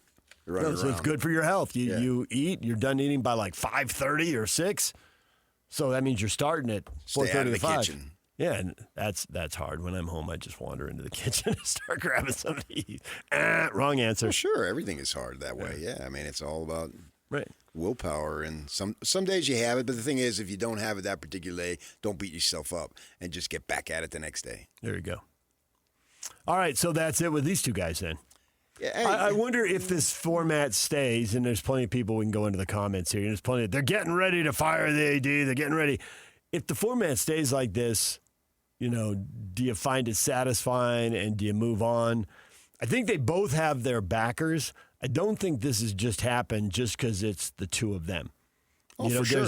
There's a huge organization around them and above them, and so the desire to put more money in football, they must have there must be some bosses in the food chain who think that's a really good idea, but the desire to not, I suspect there's some bosses who think that's it. So do you find it satisfying working in an environment? I think once you work for a while, you work someplace where you're looking at like, and most of us have multiple bosses. I mean, we can count like 4, here, and other places we work, we can count multiple ones. Like, I really like working for that one. This one, ho-hum, and then this one over here. Oh, good grief. When do they take a job? That. There was once a news director, and this is going back 20 years, maybe 25 years. The assistant news director had a pool on the back of their door about when the news director would leave. You know how like they'll do a pool and predict what day, a woman's going to give birth. And when will the baby be born, right? And, well, they're predicting what day the news director would go away. And then the news director walked in, closed the door, and saw it. Hilarious. I think on a personal note for me, I'm glad that Brian still has an opportunity to show he can do the job. Do they get to the point where BYU has enough money that they can fund both programs at a higher level? Because you're never going to fire catch the biggest spenders in the sport. I mean, they are way out there, and they're accelerating. So they're going to have enough where every year there's an upgrade. To go back to Chris Hill, who had conflict with not just football coaches, he had conflict with other coaches too. I remember one time they were adding women's soccer in the 90s.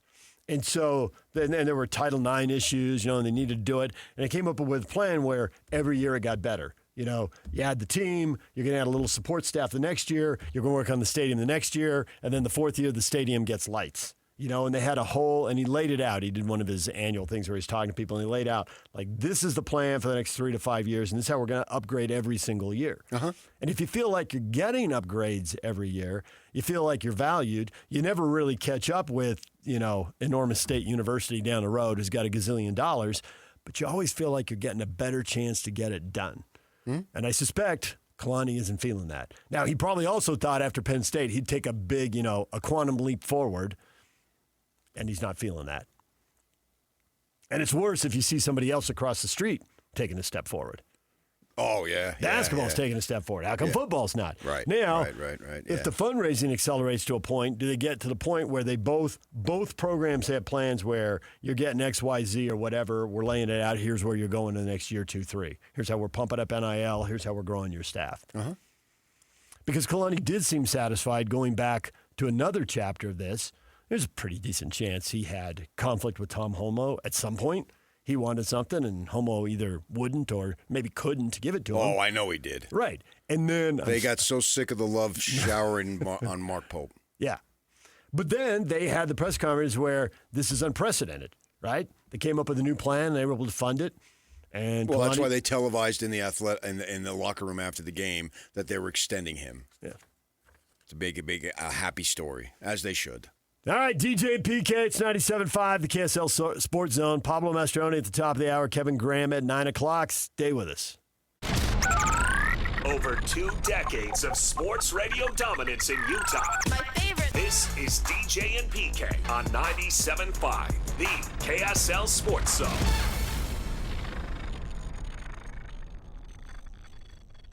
Win big this Wednesday on the KSL Sports Zone with Win Tickets Wednesday. This week, we're going to have family pack of tickets to the 2026 Utah State Fair. Get your tickets today and listen to KSL Sports Zone all day Wednesday for your chance to win. DJ and PK, it is time now to get a little of your reaction to everything that's happening at BYU. It's all over the place, PK. Cam, sounds like they're working on getting rid of the AD. Actually, I'd push back on that because I think if they want to get rid of the AD, they would have already done it. They've got all the reason they need. Plenty of places have gotten rid of athletic directors in this situation, or maybe even with less than this. Okay. So I think there are people who want to keep Brian there. At the same time, does that mean that, this is, as I said in the last segment, I'd be surprised if the setup looks like this long term. It either gets better and they figure it out, or it gets worse and one or both guys move on. Either maybe they choose to, or maybe someone chooses to it help could them. solve itself. Right. Very much so. Yeah, I can see where you're saying that. Now, Craig says many athletic departments are reorganizing to better meet the future business of college sports. Football team and coaches are focused on playing one game at a time to reach their goals. All the soap opera rubbish will not get in the way. It's going to be another fun year. Yeah, that's an interesting point, because I did have somebody tell me that very thing, that the athletic department is so enormous with so much stuff going on. The job is most complex right now than it's ever been, literally right now, and it's hard to do. And which I assume that's why they brought in the guy Hill to add another level of support and eyes and responsibilities and blah, blah, blah. That they want. Somebody was saying that they want a president, basically, of football. And we've seen that, like with Andrew Luck at Stanford. 100%. And so that person reports to the administration. The football coach, who is it, Pritchard, reports to and then Andrew Luck. And once Andrew Luck reports to Leland Stanford himself. He does not report to Leland Stanford himself. Leland Stanford would be like 138 years old. So. I know, but they're so smart up there. Yeah, he said. Cryogenically froze himself and is running the university from the great ivory tower. And in the I had sky. somebody, and it wasn't an emotional thing. He wasn't ragging on anybody. He was saying, this is what we need to do because the job has changed so much. Cal went and did it. They brought in Ron Rivera. And they're organized a little differently. But it did feel a little bit like, well, Stanford was rethinking what they're doing. We better rethink what we're doing. I mean, they're obviously rivals, miles apart and all that. Yeah. So to some degree, I do get the reorganization. And we always went up to Kyle Whittingham's press conferences because Kyle got to the point where he was pretty much untouchable and could say whatever he wanted. And I remember him being asked about that as they were adding general managers and all these jobs with the pros. And he says, over the time I've been here, it's grown to the point that it takes a village. He says, and people describe football as CEOs. I get why they say that because it's not a village anymore. It's now a small town. And it's just the growth. I was raised in a small town. Sing it, John. You John Mellencamp or you John Cougar Mellencamp? Which do you prefer? I go by his name. Yeah. I don't need the Cougar. What are we doing here? What is that? All right, DJ and PK. No, I don't mind Cougars. Michael, the light shineth in the darkness, and the darkness comprehendeth not. Then a little cheesy grin emoji at the end of that. Closed quote. Jared, will this bring back Jay Hill? That's a whole nother segment, Jared. Come on, Jared. I don't think so. DJ and PK, Pablo Mastroeni, RSL head coach next. Kevin Graham on the NFL, and he'll have 47 things to say about BYU as well. Kevin's coming up at 9 o'clock. DJ and PK, it's 97.5, the KSL Sports Zone. Nobody brings you better coverage of the teams you're passionate about than these guys. Try some more. This is DJ and PK on 97.5, the KSL Sports Zone. DJ PK, it's 97.5, the KSL Sports Zone. We're joined now by RSL head coach Pablo Mastroeni. Pablo, good morning. Good morning, guys. Pablo, is your relentless optimism being tested? It's been a rough stretch here, and you're a pretty upbeat guy, but I just wonder, if some days you're like, oh. That's actually a great question. So, again, I've being in this profession for quite some time now is your morning routine is everything, right? You got to wake up, you got to meditate, you got to see the sun, you got to walk, you got to get your mind going in the right way, and you got to frame the type of day you're going to have, right? And so it all starts with the mindset in the morning. And then it also comes down to a couple other things. I think sometimes as a coach, you try to take too much on, right? Sometimes you want to be the guy that helps bring players in, help move players on, find ways to get more capital to do what you want to do.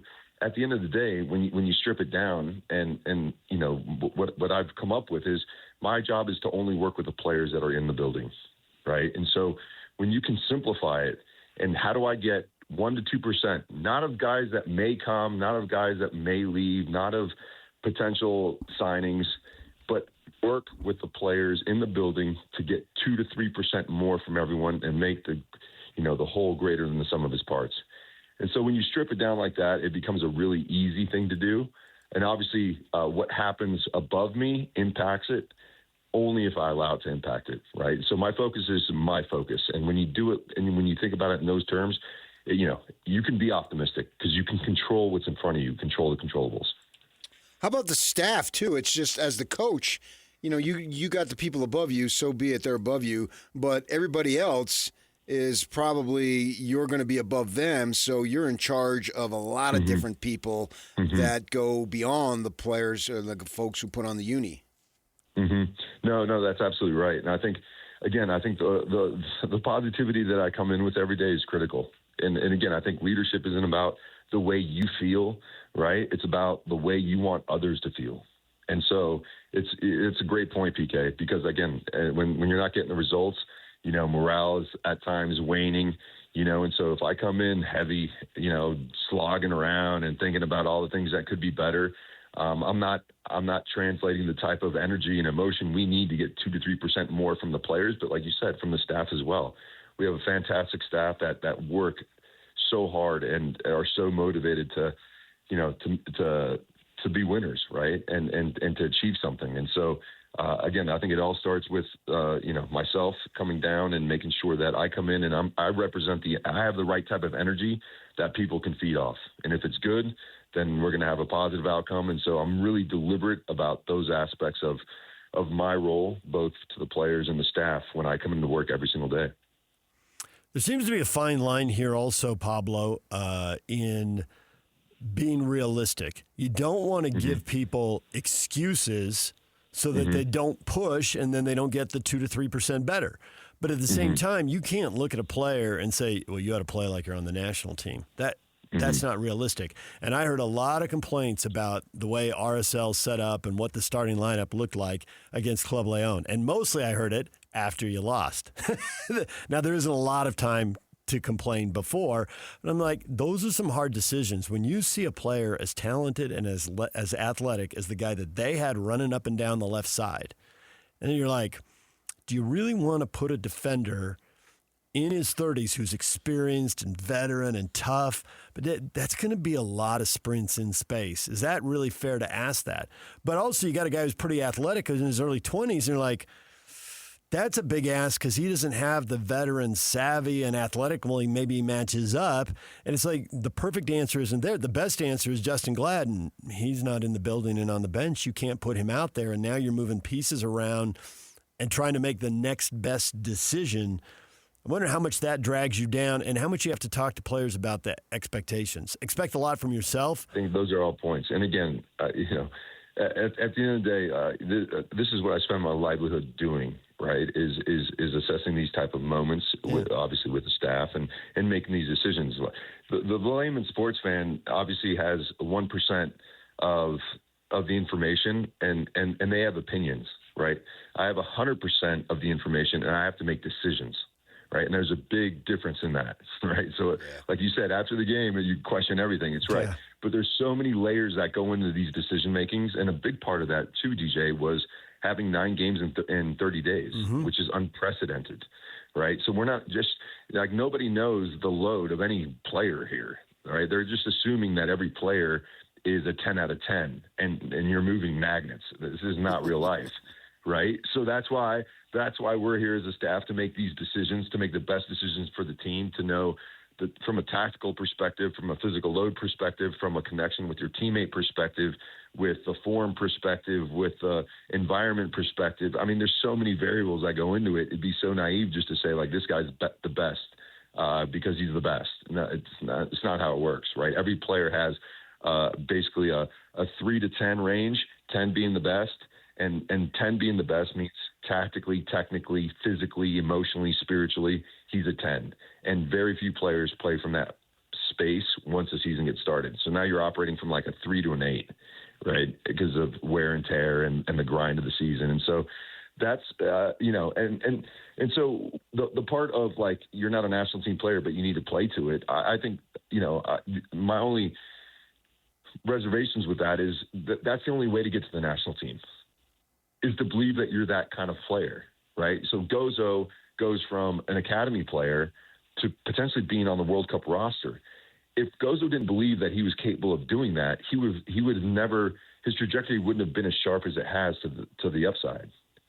So there's reality, but I think we as humans have the ability to affect reality, right? Because the people that end up doing great things have to have visions of grandeur. It can't happen thinking I'm just going to clock in every day and work a 9-to-5 job. You've got to believe that you can reach that level. And in doing so, you train that way, you eat that way, you live that way. And before you know it, you're in the Premier League, right? So there's a lot of things going into it, and that's the beauty of sport, is that you're taking, there's so many, it's not just coming out and training every day. You're trying to reframe the psychology of the group, reframe the emotional stability of the group, motivate the group, get them believing that they are better than what they currently are, and then how you put that all together to get a good performance at the weekend that provides an opportunity for 3 points is the ultimate task. Yeah, I think the world is full of front runners, and when things are going well, great, everyone's happy and all that. But that's so easy. It's not easy to be great, but it's easy to be a front runner. I look at what are you doing when things aren't going your way. You know, when I was growing up, I wanted to play third base for the Dodgers, and I got to my junior year in high school, and I was on the team, but it was apparent I'm not even going to play third base for the local tiddlywink team out of high school, right? And I thought, okay, but I still want to be in sports. I couldn't imagine not having a job in sports. So how do I go about it, right? And I go to college and blah, blah, do all the stuff that I do. Start at the Casa Grande Dispatch, the newspaper there, and I just work my butt off and get to where I want to go. And I've always believed if you work your butt off, that opportunities create themselves. So whether you guys have won every game or you've lost every game, the work ethic is going to determine what the future is. And it's simply that's what you have to do. You have to work as hard as you can.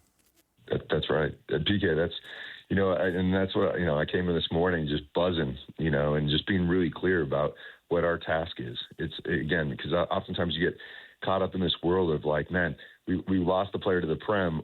We haven't replaced him, right? And so obviously the team's going to change, right? The team has to change. Yeah. Just the laws of the universe will say, if you take out, Michael Jordan from a group, it's going to change the dynamic of the team. Right. Now, our jobs as coaches is to find now our new identity.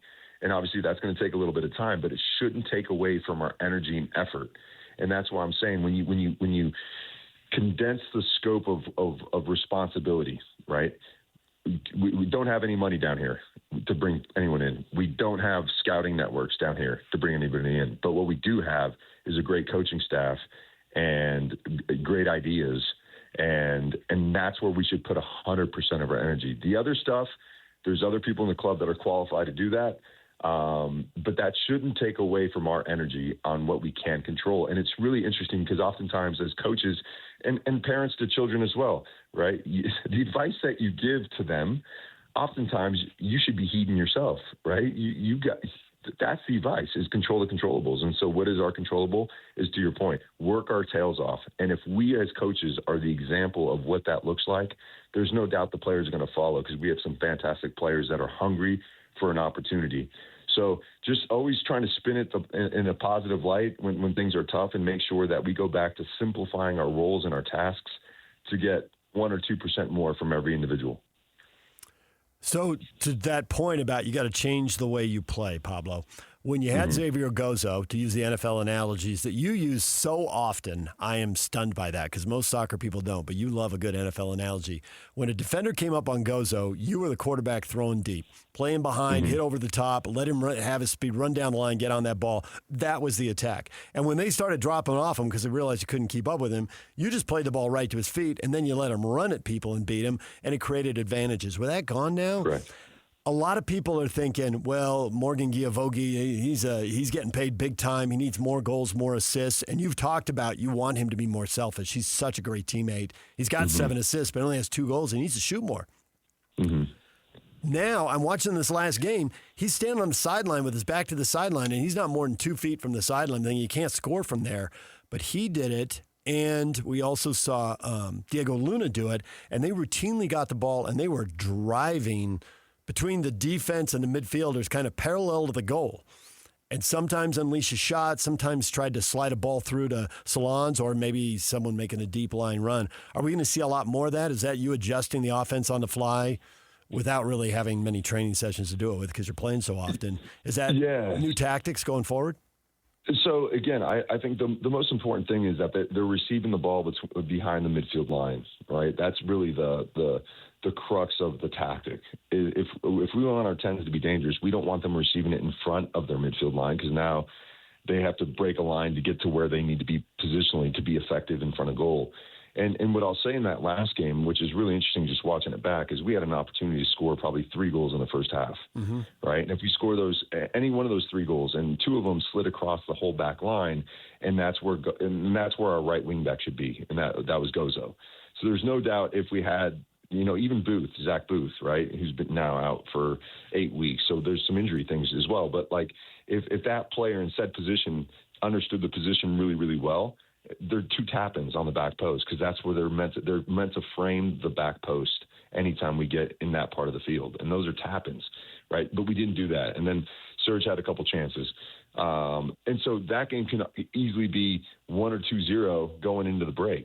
But it wasn't. So it's not like we're far away, but it's just trying to really solidify what that right wingback position looks like. So we've tried Dom, we've tried DeAndre, and we've tried Saba, right? And all three are kind of like mixed as far as performances are concerned. There's some good stuff and some stuff that, but we're not. You can put all three together and you're still not getting the gozo, right? So, going away from home, we might look at it a little bit differently based upon the aspects of those three individuals to see how we go. The other thing that we've been talking internally as a staff is maybe we have to change our shape. I don't want to jump the gun on that, but how do we put, if we do have Saba and he's more of a winger, how do we put him in a position to be more successful if this is, if we don't have that? So there's a couple things that we're looking at. And like you rightly pointed out, we haven't had time to train in the last 6 weeks. So you can't just throw a new formation out there and expect the guys to get it. And what often happens if you do that, you're going to have paralysis by analysis. And now you're not playing from the flow state, and it becomes chaos. And then you don't get any gains from your previous setup. And if you try to go back to your previous tactical setup, now there's no confidence in it because you just switched it. So we have some things that we're working on internally. But like I said earlier, all these things take time. When you take a big fish out of your rotation, it's impossible for not to take time. And I get it. We want to win now. So do I, right? I go home and I'm bummed out every game we don't win. But again, I go back to process and go, be realistic, Pablo. Whether anyone else in the world believes that it takes time, that it does. And so stay true to what you believe. It's going to take some time, but we're going to get it right because we have good people in the building, and we have guys that are willing to learn and willing to work and willing to get better. So I have no doubt that we'll find our footing soon. But it all starts with mindset, and it starts with belief. And this weekend in particular, one aspect that I've seen in the last couple of games is if you're not going to score the goals, how committed are we to the defensive side of the ball, right? What's our reactions look like when the ball turns over? Do arms go up in the air? Is there a hesitation to react the right way? And if that's there, which it has been, it's not good enough, right? We need to have great reactions. We have to be a transition team that responds really well when things don't go our way. And then defensively, we just got to win more duels. We got to be hungry defensively. And so those are the 2 points that I made yesterday to the group and saying these are 2 non-negotiables moving forward. Regardless of how many goals we score, we've got to be the toughest team to play against and get back that part of our DNA to make sure that whilst we might have trouble scoring goals, but we're making sure everyone is doing what they can to keep our opponents off the board. So when you talk about missing these chances and then or something may go wrong, is it a situation where you're trying to drill into these guys, hey, stop feeling sorry for yourself, we've got to play through whatever happens? Yeah, that's exactly right, PK. And oftentimes when you say it like that, it doesn't really resonate as much, right? And so how do I say that same thing is, listen, we're in a tough spot, right? That's out of our control. But what is in our control is how we respond to adversity as a group. Yeah.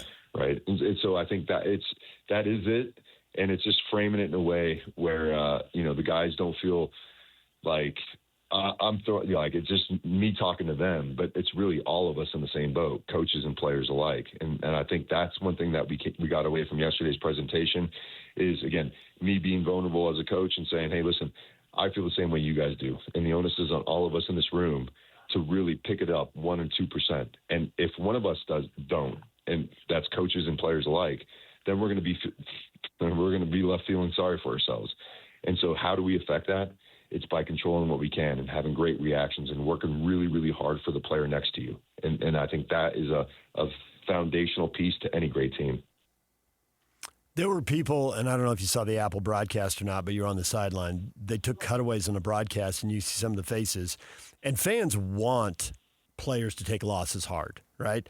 Mm-hmm. So that's actually usually a positive. But I had genuine concern from people like Diego Luna looked way down. Okay, well, that's one snapshot. It's a couple cutaways. And, how was he 90 minutes after the game? We don't know because the TV cameras are off. So How did he take that? I mean, you want people to take losses hard, but you want them to take losses hard in a way that they come back with more energy and determination in the next game.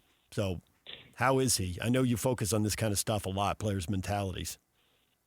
Yeah, so listen, I think, again, Diego's a competitor, right? Diego's a competitor.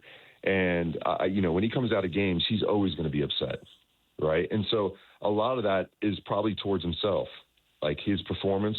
And he knows that, he could have done more. But the other thing that a lot of people may not know is that he was cramping.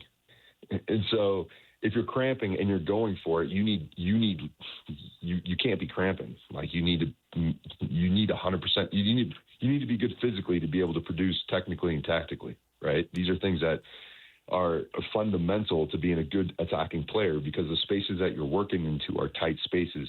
And if you can't bounce off your calves, your calves become critical muscle components to Diego's game in particular, where he's doing step overs and dropping shoulders. And so when I think he was upset at himself because he was cramping, obviously upset that he got taken out of the game and couldn't express himself the way he would. And so I think as pros, like, everyone digests moments differently, right? And there's not one player. You'll never see a player, DJ, coming out of the game smiling. I'll tell you that. And if they do, they're in the wrong profession. These guys are all hard on themselves. And so whatever any fan says about said player, it multiply that times 1,000,000, and that's how the player feels, right? Because he's a competitor and he wants to be great. And so I think, obviously when you're not getting the results, you're going to see a lot of sad faces, a lot of upset faces, a lot of faces that want, and I think it's important to have those feelings, because it's those feelings that you want to make sure you don't feel again, right? So that's actually a motivational tactic subconsciously, to make sure that the next week in training, the next game I get, that I'm going to be performing at a level that's not, so that I don't feel those same feelings, so that I don't get cramps, so that I don't come out of games, so that I can perform at the level that I'm doing. So I think it's a natural thing. I never look into any of that stuff. I used to, as a young coach, get really upset when players would make a scene when they'd come out of games. And then I realized that it's not about me, right? They might think that it's me they're upset with, but I was a player as well. And when I got taken out of games, I understood why.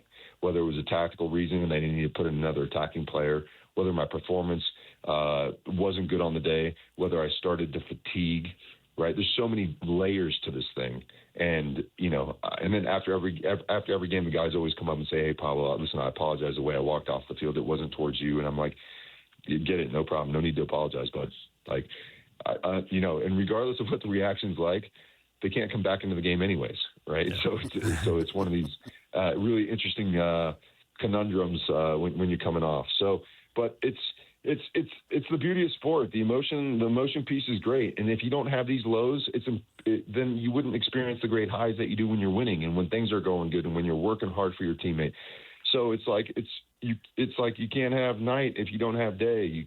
So it's a part of life. It's a part of the game, and now the onus is on us to lock arms and really dig deep and ask some maybe existential questions about ourselves and go for it, man. And so again, my whole mindset is control what I can, and that's the guys that we have in the building, at the club, in this moment, and for the players to do the same. Control what they can, the way they prepare, the way they execute, and the way they recover. And if we can do those things, I think we'll find a way to a positive side of things.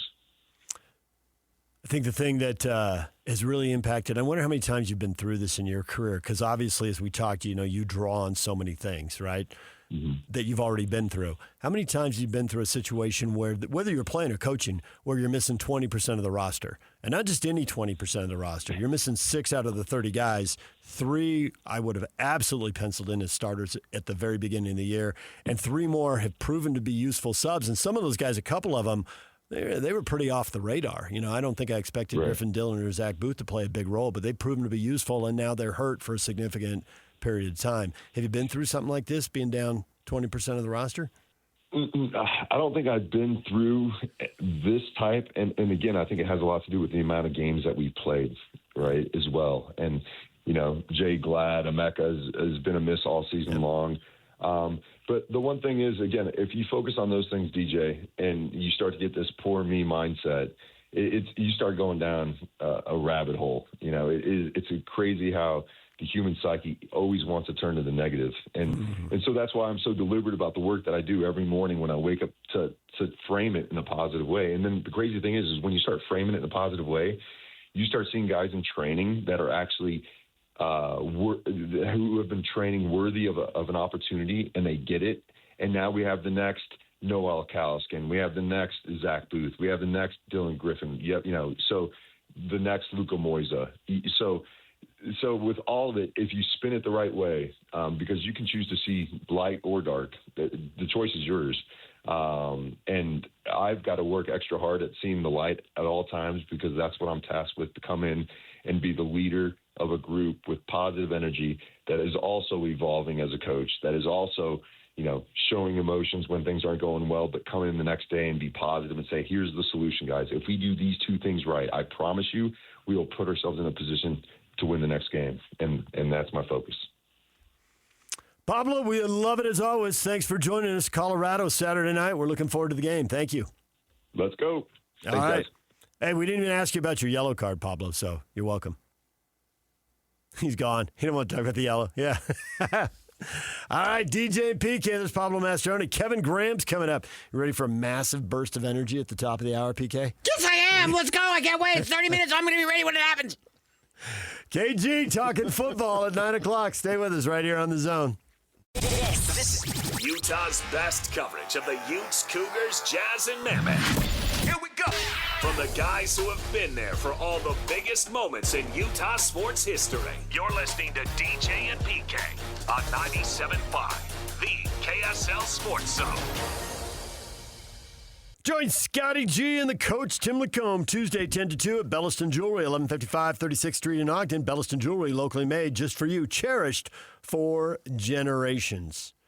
We should mention we got tickets to see Styx in Chicago at Utah First Credit Union Amphitheater coming up in a couple of days. We'll do that in the next segment. So stick around right after the break, and we'll give that away. Tickets are available at livenation.com. PK, Pablo Mastroeni is always good on the nature of sports. Down times, you got to pick yourself up sometimes. Can't let the negativity swamp you. You've covered teams in seasons where the boat got swamped, and it got ugly. You've also covered teams that have been able to dig down and turn it around when something went really wrong. Yeah, Bronco Mendenhall was really good at that. I mean, that was his charge when he came in and took over a team that had 3 losing seasons in a row. That was their worst in certainly modern times since Lavelle Edwards got it going on. And that was the task, is to make sure that everybody is pointed in the right direction and understands that, okay, you're here for a reason, you've got skill. Because if you look at what Bronco inherited, the talent level wasn't all that different. I mean, at that point, BYU's recruiting the guys that they recruit. It was the basic premise and parameters of who they would recruit each year, and he managed to do that heavy lifting that first year, and then the second year it was a bonanza, and off they went. And then they had every belief he could have come out and said, okay, today, guys, we're just going to do square dancing because that's going to prepare us to play Utah, and they would have started square dancing.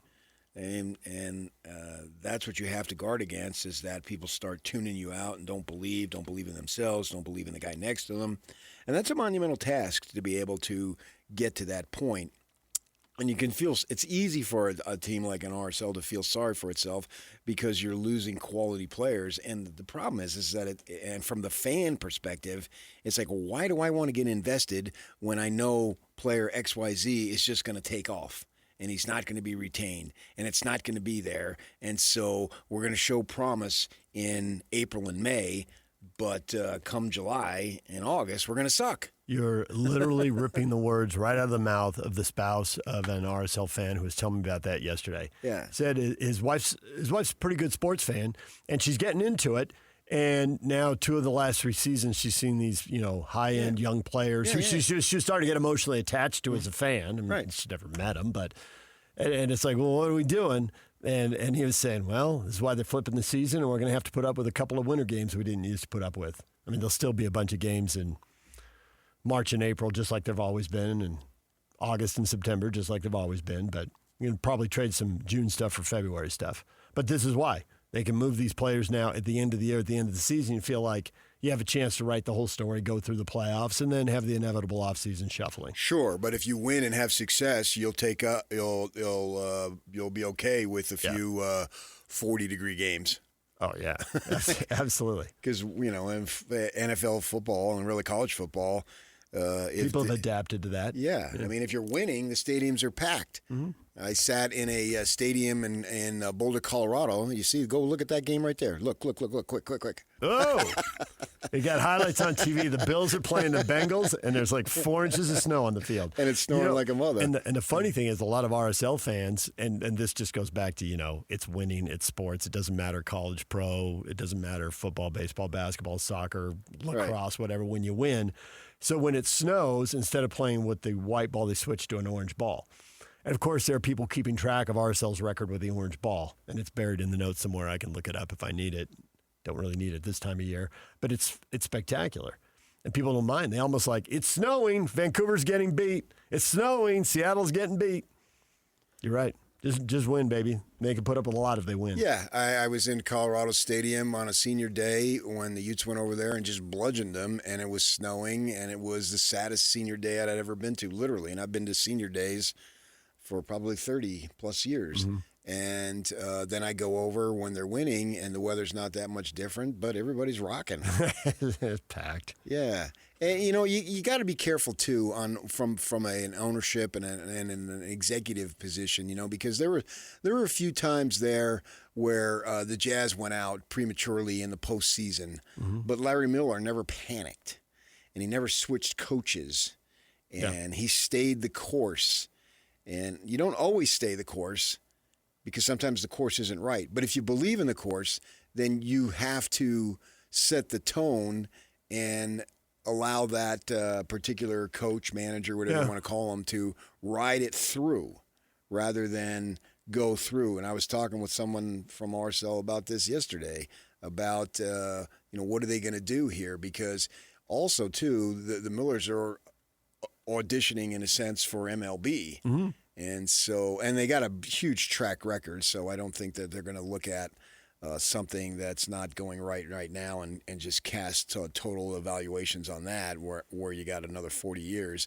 But you don't want to just get in the position where you're just changing management and just running people in and out, because that never works. So if you respect the course that you're on, stay with it and see where you can go. And then if they go when they go to this other calendar using this team as the exact example, well, yeah, then it will be better that way because you can follow it all the way through. Because it is frustrating. Like, well, what's the point?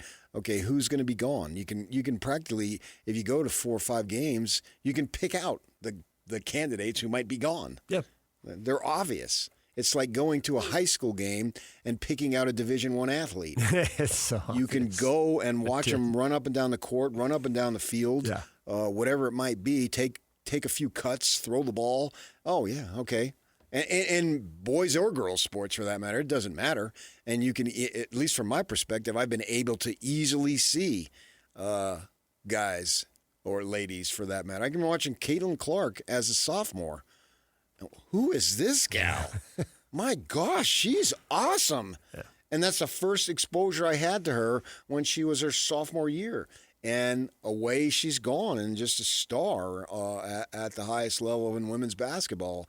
So if you would have known, well, this person isn't going to last the season, well, that's going to be a downer. And plus, too, that person is not going to last the season, but is taking time away from others who are going to last the season, but they're not developing because you're trying to win now, and this person here is doing this thing. In a sense, you're not developing players XYZ because this guy's in the way. And, what do you do there? Well, that's a huge thing when you're not the best league in the world. And I guess sometimes even in the NBA, because it was the Warriors' charge to develop young players while they kept winning at a high level, and we saw how that worked out. It didn't work. No, it's hard. It is hard to do. Yeah. And the Warriors couldn't pull it off. It doesn't matter. I mean, I understand the process not being the best world player, best league in the world. I get that. Yeah. But still, you have this with the colleges, with the transfers. is this player going to be? Do I want to invest all this time and this player is just going to take off? I mean, college basketball isn't the best basketball league in the world, blah, blah, blah. But still, it doesn't really matter. If you're playing out there to compete and win something, then who really cares where you stack up? I mean, you're in the moment there, and you're having fun, and the fans want to win, and they spend all this time and energy, and they want to – and plus they want their guys too. You know, that's why I think that over time it might be impacting college sports to the negative. Is like, okay, you get this guy or this lady, young gal, and you think they're yours, then they take off. You're like, oh man, you were just using me. You're using my emotions, and I don't like that. I wonder if that's going to dent things that could dent the college sports that are just flying high. Is that if there's just so much movement and they take off. Or on the other hand, if the kid chooses to stay, see, he chose us, man, and he wouldn't leave. And so you might love him even more. So can you keep a core of guys who are there who the fans know while a lot of the pieces around them move a lot? I don't know if you can. Where the money's going. I just don't know if you can. I mean, look at this Castellanos kid who's now the quarterback on the roster at Texas Tech. It wasn't like he wasn't playing. Mm-hmm. But he's still bouncing around. And, you know, they're not your guys. And I wonder, now if you win it all, yeah, then I guess. But if Hammond is your guy, if he stays there and stays in the program, and we'll see how that goes. Oh, yeah. Then you've got a guy you can attach yourself to, and you understand, hey, the backups are going to move around looking for playing time and a little more cash. You know, and I think fans can talk themselves into that because they've talked themselves into that at the pro level. Sure. But Jacob Rodriguez for Texas Tech, he stayed. 25 years from now, he's a Red Raider. He comes back. Mm-hmm. They're just going to go nuts at all times. Yeah. But other guys, Texas Tech is basically a transactional program. They brought in like 6-7 guys last year who are on the team that was mm-hmm. it. That was their only year. David Bailey, of course, being the lead character, and then they take off. And Sorsby, what would Sorsby have done this year that would have made a difference? And he was just coming there. Is you going to pay him? I just wonder if that can cause a little bit of a dent. Maybe not. Maybe it doesn't. Maybe it has. I think it's something to be concerned about. I mean, I can see why you're saying that. And it's compounded, are you winning or losing? Because if you're winning, the BYU basketball roster has had a lot of transition, right? But they've won a lot, and they've gone to NCAA tournaments, and the fans are still packing the place. The Utes haven't won. They've had a lot of transition. I've definitely seen Ute fans say, I don't know who any of these guys are. You know, they're coming and going. But they're also not winning and going to the NCAA tournament. If they're winning and going to the NCAA tournament, could you buy it a little bit? And maybe a couple of guys that stick around at that point so you could solve both those issues at the same time. Because I think they are both issues for the U right now. But maybe you solve them simultaneously. Right. DJ and PK, it's 97.5, the KSL Sports Zone. Tickets to see Sticks in Chicago right after the break. Stay with us. Over 2 decades of sports radio dominance in Utah. My favorite. This is DJ and PK on 97.5, the KSL Sports Zone.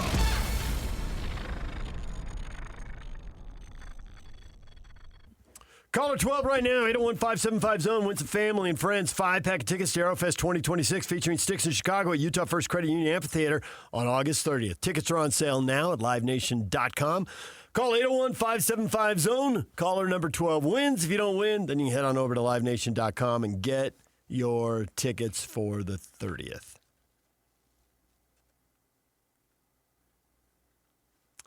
Coming up next Wednesday on the KSL Sports Zone, tickets to the Utah State Fair. So we got that to look forward to. Join us for the Win Tickets Wednesday coming up next week. I've been going to the fair. I always go see a show. Darius Rucker's coming. I'll be there. Our Salt Lake High School Player of the Week brought to you by Hercules First Federal Credit Union. Our winner this week, Hillcrest High quarterback Kevon Houston. After dropping the opening game of the season, Hillcrest bounced back with Kevon Houston going for 411 yards and 5 touchdowns. And he added 67 yards rushing and 2 more scores. Every week, KSL Sports names the Salt Lake County High School Player of the Week in partnership with Hercules First Federal Credit Union. Congratulations to the Huskies. Getting the W. Another full slate of games coming up tonight. You can check them out on KSLSports.com and the KSL Sports app. Oh, I'll just be bouncing back, going all over the place, catching all these games. You got a little college football tonight you'll be streaming too. Weber State leads off the season. Friday night, Northern Colorado. Who's pumped? I'm chartering. I'm going to that game. I'm chartering here at noon. You're chartering? Yeah. Take me right into, was it Greeley? Yes. One of those freeway exits that I've taken many times. Yep. About I-25. Yeah. The start of the show, man. As I call it, pass with care. David says, I'm a Weber State fan, but I'm in Missoula for the SUU-Montana game. But yes, I am stoked. The college football's here because there's a slate of games tomorrow. There is. Southern Utah and Montana, and Montana State and Utah Tech for the locals, but there's a handful of games. I mean, obviously for Big 12 fans, TCU, what are you going to do? Bill Belichick in North Carolina, you're going to get the league a W right out of the gate. I don't think it's one they'll get much credit for, but it's one they'll get bashed for if they lose. Well, got to go get the W. Well, eyes will be on it, though. And the only thing I know about the game is they won't take questions from the Fort Worth Star-Telegram reporter. That'll solve all your problems. TCU favored by 8.5, 10 a.m. on ESPN. If you want to kick off your season, That's Saturday the Ireland morning. one. And, my grandfather was born and raised in Ireland before he came over to the States, obviously. Mm-hmm. And I always like I love the ins and outs that they show. I want to scenic see shots of all around, the town, the water, the downtown, the stadium, whatever. Right. Give me some flavor. And I think that starts at 10 a.m. And in honor of my heritage, I think I'm going to have some hooch tomorrow.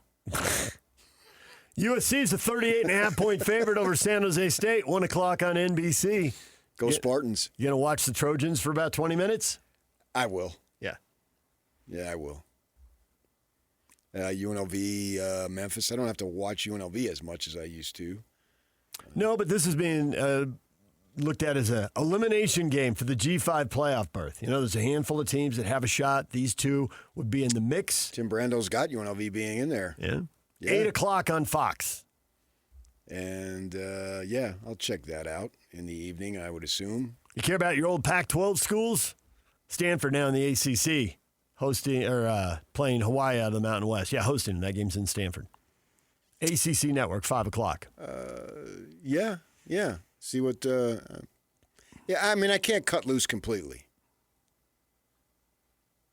Especially when there's not a bunch of competition and I'm not at a stadium. So, yeah. Once you get a full schedule, it's a different deal. Right. I'll still follow them, but I may not watch them. And then, too, I used to do, when the Pac-12 was around, I used to watch the games during the week. Oh, yeah, once they had the Pac-12 network and they had those 60-minute recaps, those were kind of cool. You could catch up real fast. Yeah. And the player would go down, he'd get tackled, and then pretty quick there'd be an edit and they'd be back at the line of scrimmage. And I usually watched all of those games, or certainly the stuff that pertained to Utah, or just my personal interest. All right, well, Stanford, Hawaii. There you go. A handful of games to kick off the season tomorrow. We'll take a break. When we come back, we're talking football. Kevin Graham's here next. Brace yourself. Buckle up, as Bowler would say. Kevin will bring the heat next. Nobody brings you better coverage of the teams you're passionate about than these guys. Try some more. This is DJ and PK on 97.5, the KSL Sports Zone. DJ and PK, it's 97.5 KSL Sports Zone. Time to welcome in Kevin Graham. Kevin, good morning. Good morning, DJ. Hello, PK. Welcome back from your summer vacation. You have like a teacher schedule, it seems like. Every time I come on, it's always with DJ in the summer. And by the way, I am filing an HR complaint, libel, slander, bullying, anything else I can come up with for trademark infringement of misrepresenting my voice 30 minutes ago. It's not that high, all right? I just want you to know that not all of us have a deep broadcast voice like you, PK, all right? I just want to know. I just want to let you know that. So anyways, hello, gents. Let's play some football. You did not disappoint right out of the gate. Way to go. I did have it in my contract written that I didn't need to talk to you when we're not in football season. You know what? That's a good clause to put in your contract. Thank you very much. I give you credit for that one. So that's good. Yeah, good. How is that contract? Is it signed? Apparently, we're still working on it. Oh, it gets signed. They'd be idiots not to. So, anyways, all right. Hello. You had plenty to say last week. I wondered if you wanted to say anything about the drama and management issues at BYU before we get into actual football. Do you need time to go off there? If not, we can just go straight to football. I don't know. We haven't preset the interview, so I'm just opening the door here. So, if you need to go down that hallway, you can. If not, we'll just keep going to a game. I know. You know what? I heard about this by listening to you guys actually this morning, and I'm like, wow, all right. Well, Kalani wins. I mean, that's kind of what I look at this Kalani Santiago thing, and we talked a lot about it last week, obviously, DJ. And yes, thank you for letting me go off last week because I do think it's idiotic that BYU is still not giving Kalani what he needs. But obviously, Kalani and Santiago have issues. You guys know more than others. PK, I heard your whole thing of breaking down what went down and a lot of the whys of where it is. But let's face it, Kalani came out jabbing, man. I mean, and he was jabbing, jab, putting things out there in the media, saying he wasn't happy, saying he wasn't getting, essentially saying what he wasn't getting what was promised to him.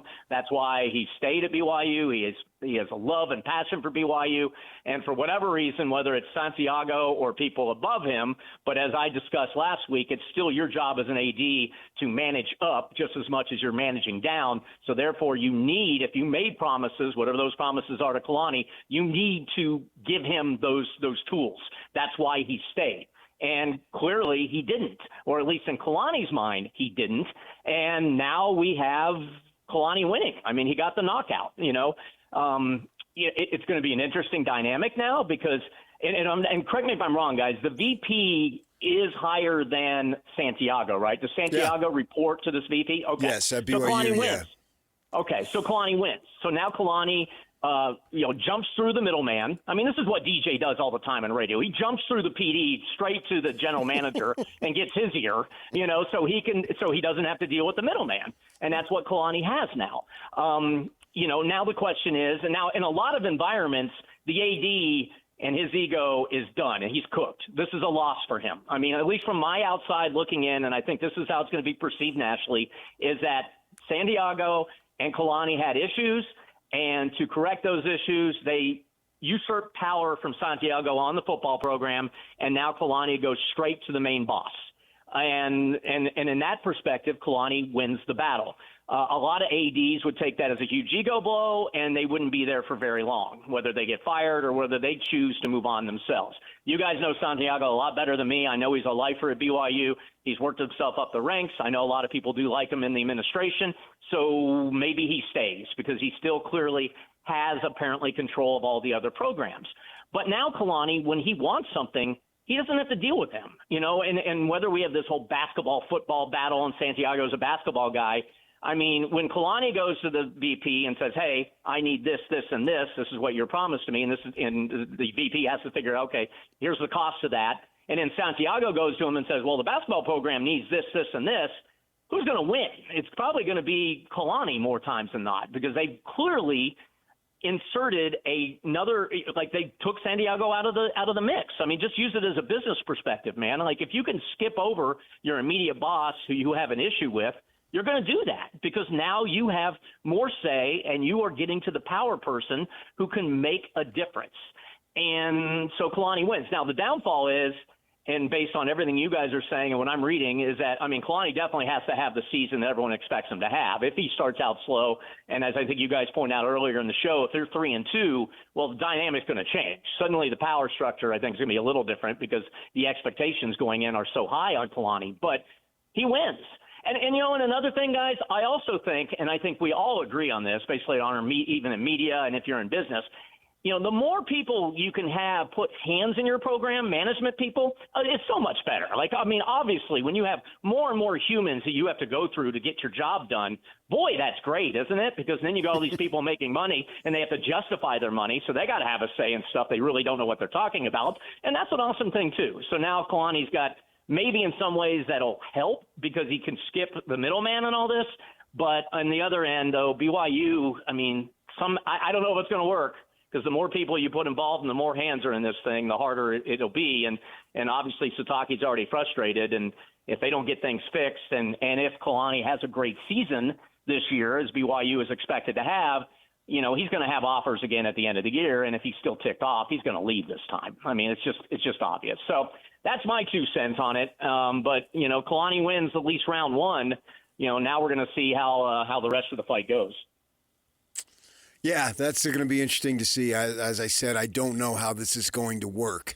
I got some people saying that the athletic director expecting him to be 100% removed from your highest profile sport is just impossible. What does he do? Does he not go to the games? Does he sit up in the press box? I mean, what? He's going to be around and checking stuff out because I just don't know that you can completely eliminate the athletic director. That sounds good in theory, but I wonder if it's going to be actual that way. Things are going to come up that the athletic director is not going to be involved in. And what's the crap of having the point of having an athletic director? I mean, the honor code issues, whatever. There's hiring issues. You're not going to consult with the person that you put in charge of your athletic program? That seems unrealistic to me. I know, and you guys probably know better than me. How much is Mark Hill playing in this, the guy from Kentucky? Because to me, he seems the mediator in this whole thing. He's the wild card that kind of brought in. And I am guessing they brought him in to be the impartial party, kind of the arbitrator, and go to the VP and say, hey, these two just aren't going to get along. We got to figure something out. I'm curious of how he is involved in this too, because of his background being in Kentucky and being a high-ranking administrator there and everything else. So it's just, I agree. And again, we know this, guys. A lot of ADs. That's a huge blow to Santiago, at least on a surface look. As us looking or me looking on the outside, that's a big blow. You just got taken away the highest profile sport. And you were basically told that, it's not working. So we're going to just take this away from you. And in some ways, it's kind of a demotion because now you're suddenly not managing the cream of the crop sport, at all schools, essentially, mostly being football. So it's going to be, I don't know, man. It's going to be really curious to see how this plays out as the season goes along. And if I was a betting man, and I'm a terrible betting man, obviously, but if BYU has the great season, I think it all depends on the season. If BYU has a great season and they make the playoff or they're that close to making the playoff again or whatever the case might be, then I don't see how Santiago survives long term. And then on the flip, if Kalani has a bad season and he still gets ticked off because he doesn't get what he needs, then he's going to go at the end of the season. So I think one of them, I don't think how the two of them are going to coexist. I just don't know how that's going to work because clearly BYU doesn't think they're going to coexist because they just made this move. It just doesn't make sense. Kevin Graham joining us. We're going to have games, and then this stuff's going to get buried a little bit. It may peek its head back up. We'll see. Like you said, we'll see how the season goes, and we'll see where things develop. What's the first game you've circled? When are you legitimately? Yeah, when are you legitimately, as opposed to, hey, I'm going to stream an FCS game because it's football and what the heck, and I don't know anybody on either team. Versus, I've circled it front and center. Where's my pizza? Let's go. For week 0 tomorrow, you're talking about? Anytime. I don't know. Maybe week 0 doesn't do it for you. There's so many games. There's so many games once the regular season. Well, once week 1 actually hits. Again, I don't understand this week 0 thing. Again, college football, it's just week 0. It's week 1. All right. But tomorrow, I'm living in Charlotte now. Obviously, I got to keep an eye on North Carolina TCU. I think that's intriguing. What is a 10 a.m. kick your guys' time, noon my time? Bill Belichick is on the hot seat. He is he is being listed as one of the coaches that could be the first to go. Obviously, he's had a lot of issues. And so I got to keep an eye on that. And then TCU's got a bunch of controversy because, they pulled the credential of the only media entity that covers them full time because he reported on a fight that happened in the locker room. So that game's got intrigue to me tomorrow.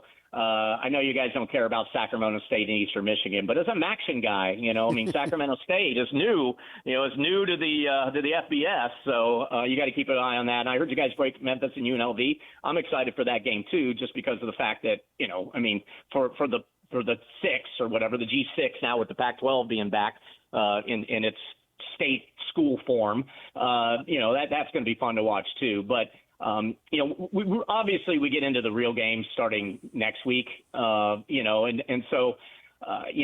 next week though, even though as I look at like the schedule, there's still not like any marquee games next week. I guess Oregon Boise State is one to keep an eye on just to see if Boise State, because they're another team that a lot of people are predicting that could represent, in the playoff for the lower schools. And Clemson LSU, I think, is going to be a good one as well to keep an eye on, just because of all the controversy around Kiffin, and then whether or not Dabo, really has put it together finally for Clemson. So those are the early games. And then, man, once we get in the season, it's really about conference play. I mean, SEC and Big Ten and Big 12, obviously every week there's going to be games that matter. And, and I'm really obviously very excited about that. Yeah. Oh, yeah. That's a good breakdown. I'm interested to see what you think of Weber State hired a local coach, Eric Kerr. The guy was just unbelievable at Corner Canyon. It's a high school that didn't exist when you lived here. Oh, yeah, I remember. Well, Zach Wilson, right? Zach Wilson, Jackson Dart, Raiders starting center has who played there too. My wife ended up teaching there for a number of years, so I've gotten pretty close to Eric Kerr as a coach.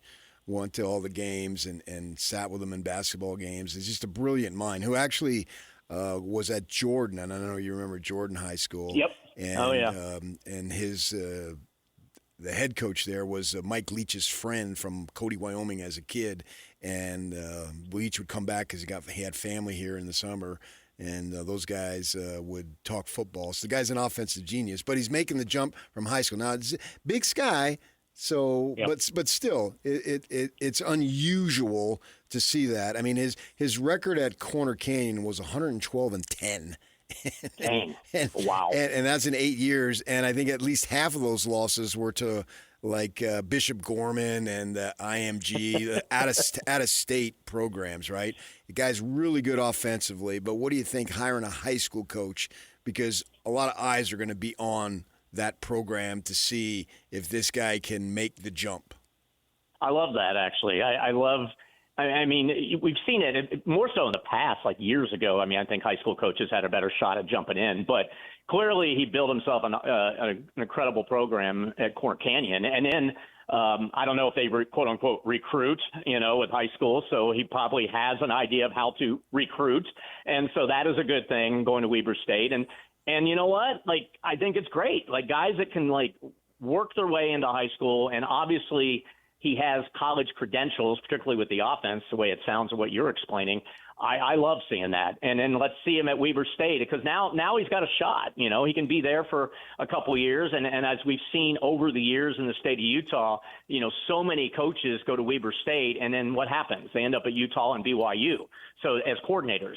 And so for him, it's awesome. Like, he can go in, and if he can be as good as you say he is and have success, then for his career, I mean, let him go. He'll go to Utah or BYU possibly, or some other D1 program, probably as a coordinator, more on the offensive side of the ball. And next thing you know, 10 years from now, PK, when you're still on the air, you two, of course, because that'll be about 55, 60 years together, you'll be talking about how you pointed this out of how great he was and how he's now the head coach at Michigan, replacing Kyle Whittingham, who would have been, 90 at that point, who stepped away. So, yeah. Okay. Because we have been doing this almost 25 years, we've collected a bunch of stories. And one thing about Kyle Whittingham's tree, the coaching tree, it is mostly, not exclusively, almost completely on the defensive side of the ball, right? True.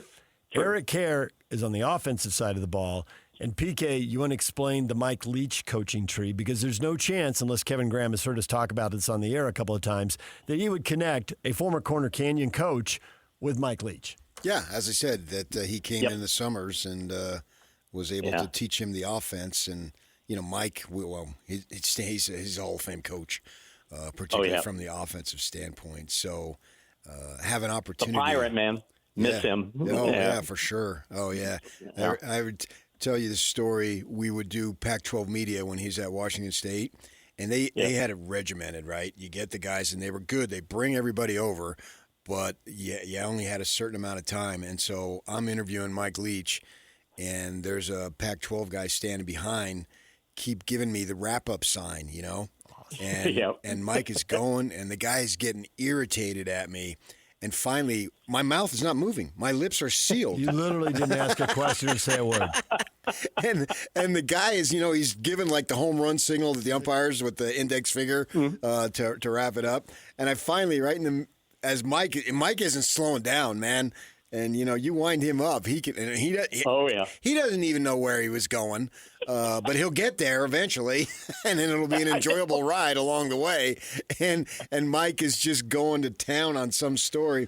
And finally, I put my hands out and I point to my lips like they're not moving. You see, I'm not talking.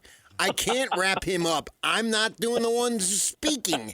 I remember I did one of those too. The Pac-12 last time I was in Utah when 1320K fan RIP.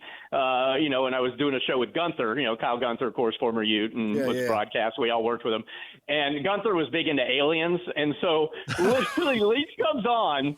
And Gunther, we did the same thing, PK. Gunther asked him about aliens, and we didn't even talk about Washington State. He went on about aliens for like 15 straight minutes. And it's like, yeah, he was awesome, man. God, we need more guys like him again. Jeez, that was tremendous. So I'm with you, man. So good. So, yes, Mike Leach background, man, then he'll fast-track his way. In as long as he has success at Weber State, he'll fast-track his way into college football, into the D1 area eventually, hopefully, for him. Small towns in Wyoming, you would never think. Yeah, Cody, Wyoming. I know. That's crazy. Mm-hmm.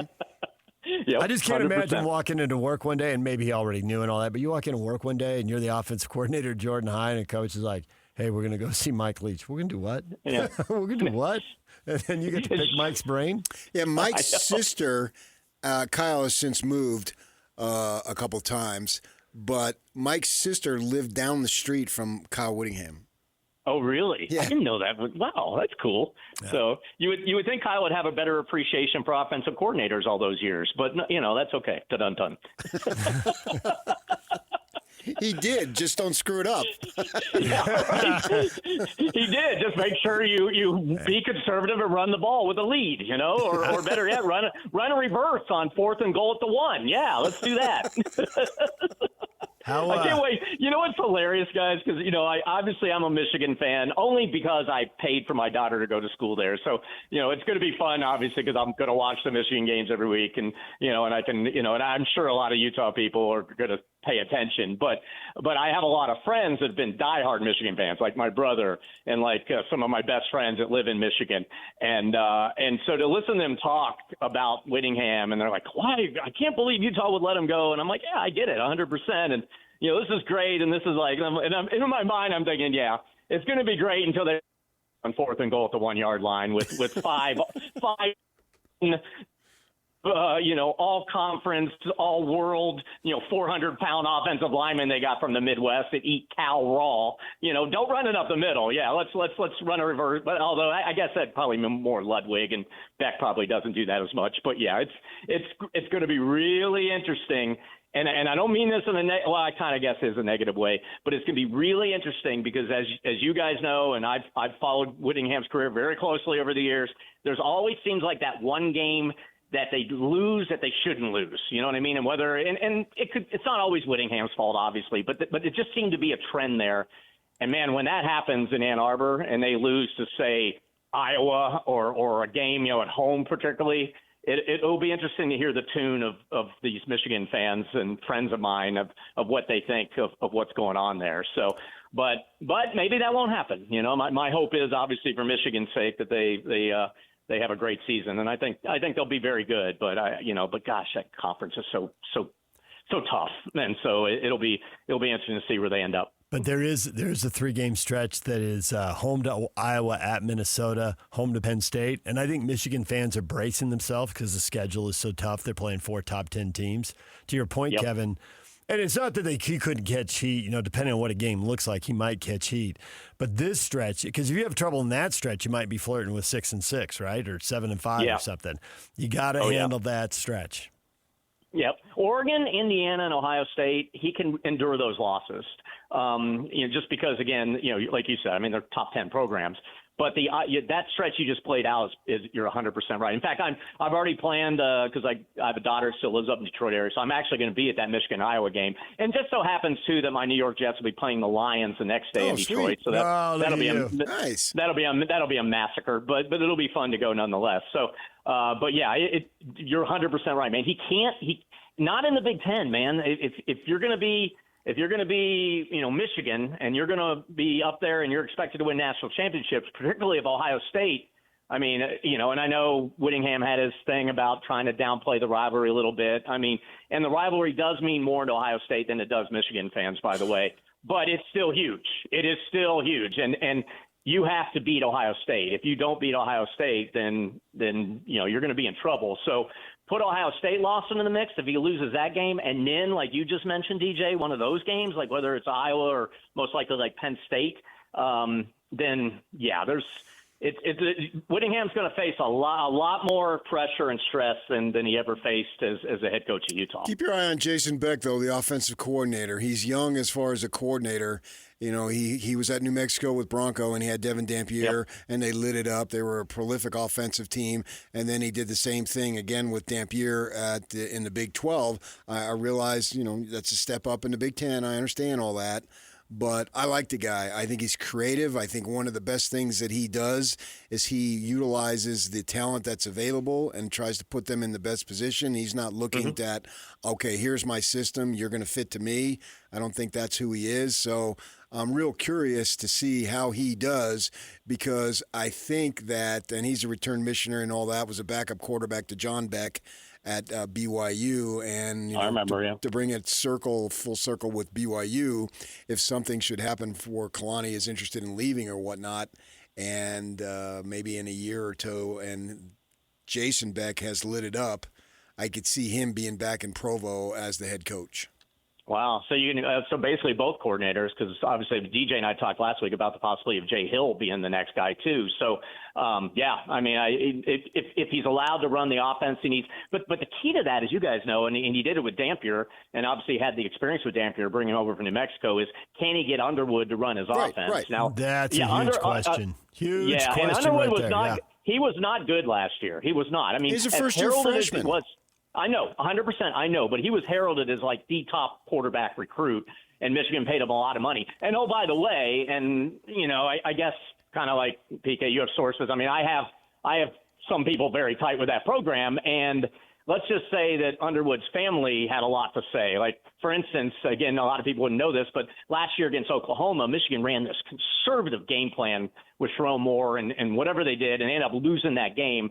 The following week, suddenly it was a wide open game plan and everything changed. Well, the rumor was, let's say Underwood's family was very, very much having a direct pipeline into, Sharrieff Moore, because obviously now these families think they have as much power because of the money being involved and all that. And so suddenly they did change things around. The problem is it didn't work long term because Underwood kept throwing interceptions and was inaccurate, particularly on the pass game. So could you imagine Kyle Whittingham sitting there and then taking calls from like players' parents like, hey, Kyle, I want my guy to play more. That's going to go over really well, right? But obviously things have changed now because Whittingham, he brought one of the kids from Utah over, right, as a backup quarterback this year. Or I think I can't remember the guy's name, but he played really well in the spring game. What are you talking about? Think he's the backup quarterback for Michigan now, and his name is escaping me. Carr. Yes. Tommy okay. Carr. That's the guy that Whittingham brought over, right? So, and believe me, Whittingham has talked very highly of him, and the whole coaching staff's talked highly of him. So things have turned a little bit. Meaning, I think the the spotlight on Underwood, the shine that he had when he came to Michigan as the number one guy, I think it's changed a little bit. And now Underwood realizes, okay, I need to get it together and perform well because he's not Whittingham's guy, as we could say. So that's the key, but Underwood can run the ball.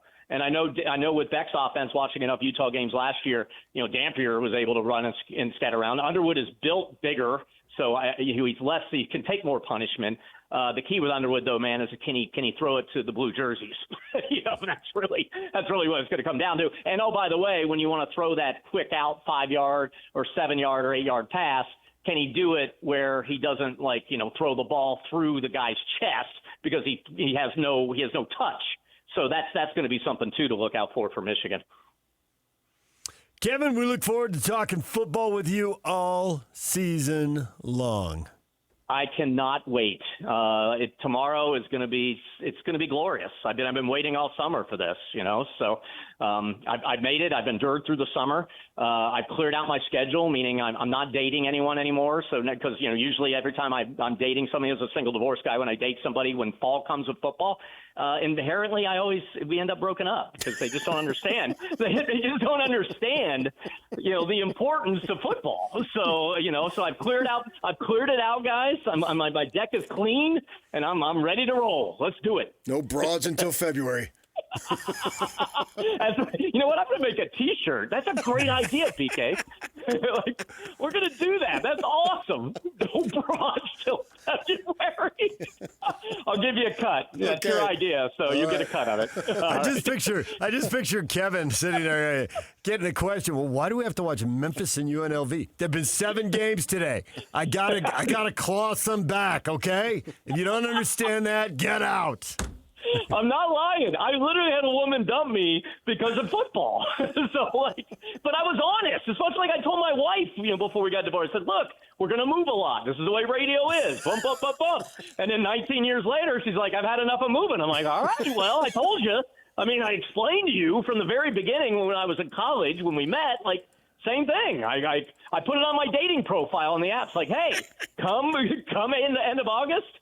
It's football number one. You're just going to have to accept that. And for whatever reason, women don't accept it. I don't understand. They want, here's the thing. They want honesty and directness, but the end game is they don't. They think they can change you, and that's not right.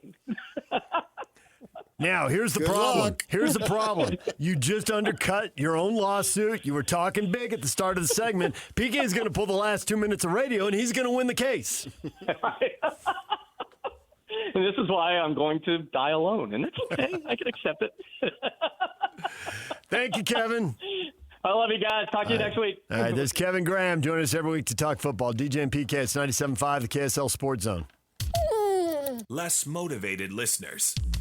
It's time for your 9 o'clock. Where the heck have you been headlines? Where you at? With DJ and PK on 97.5, the KSL Sports Zone. Slacker Run of Headlines brought to you by Trajan Wealth. Call Trajan today, your local trusted financial fiduciary, 1-855-TRAJAN-1, or visit their website at TrajanWealth.com. Story of the day, PK, reorganization, realignment in the BYU athletic department. Kalani Sitake no longer reporting to athletic director Brian Santiago, straight to the vice president of advancement at BYU. In the short run, maybe this can relieve some of the tension and get things rolling.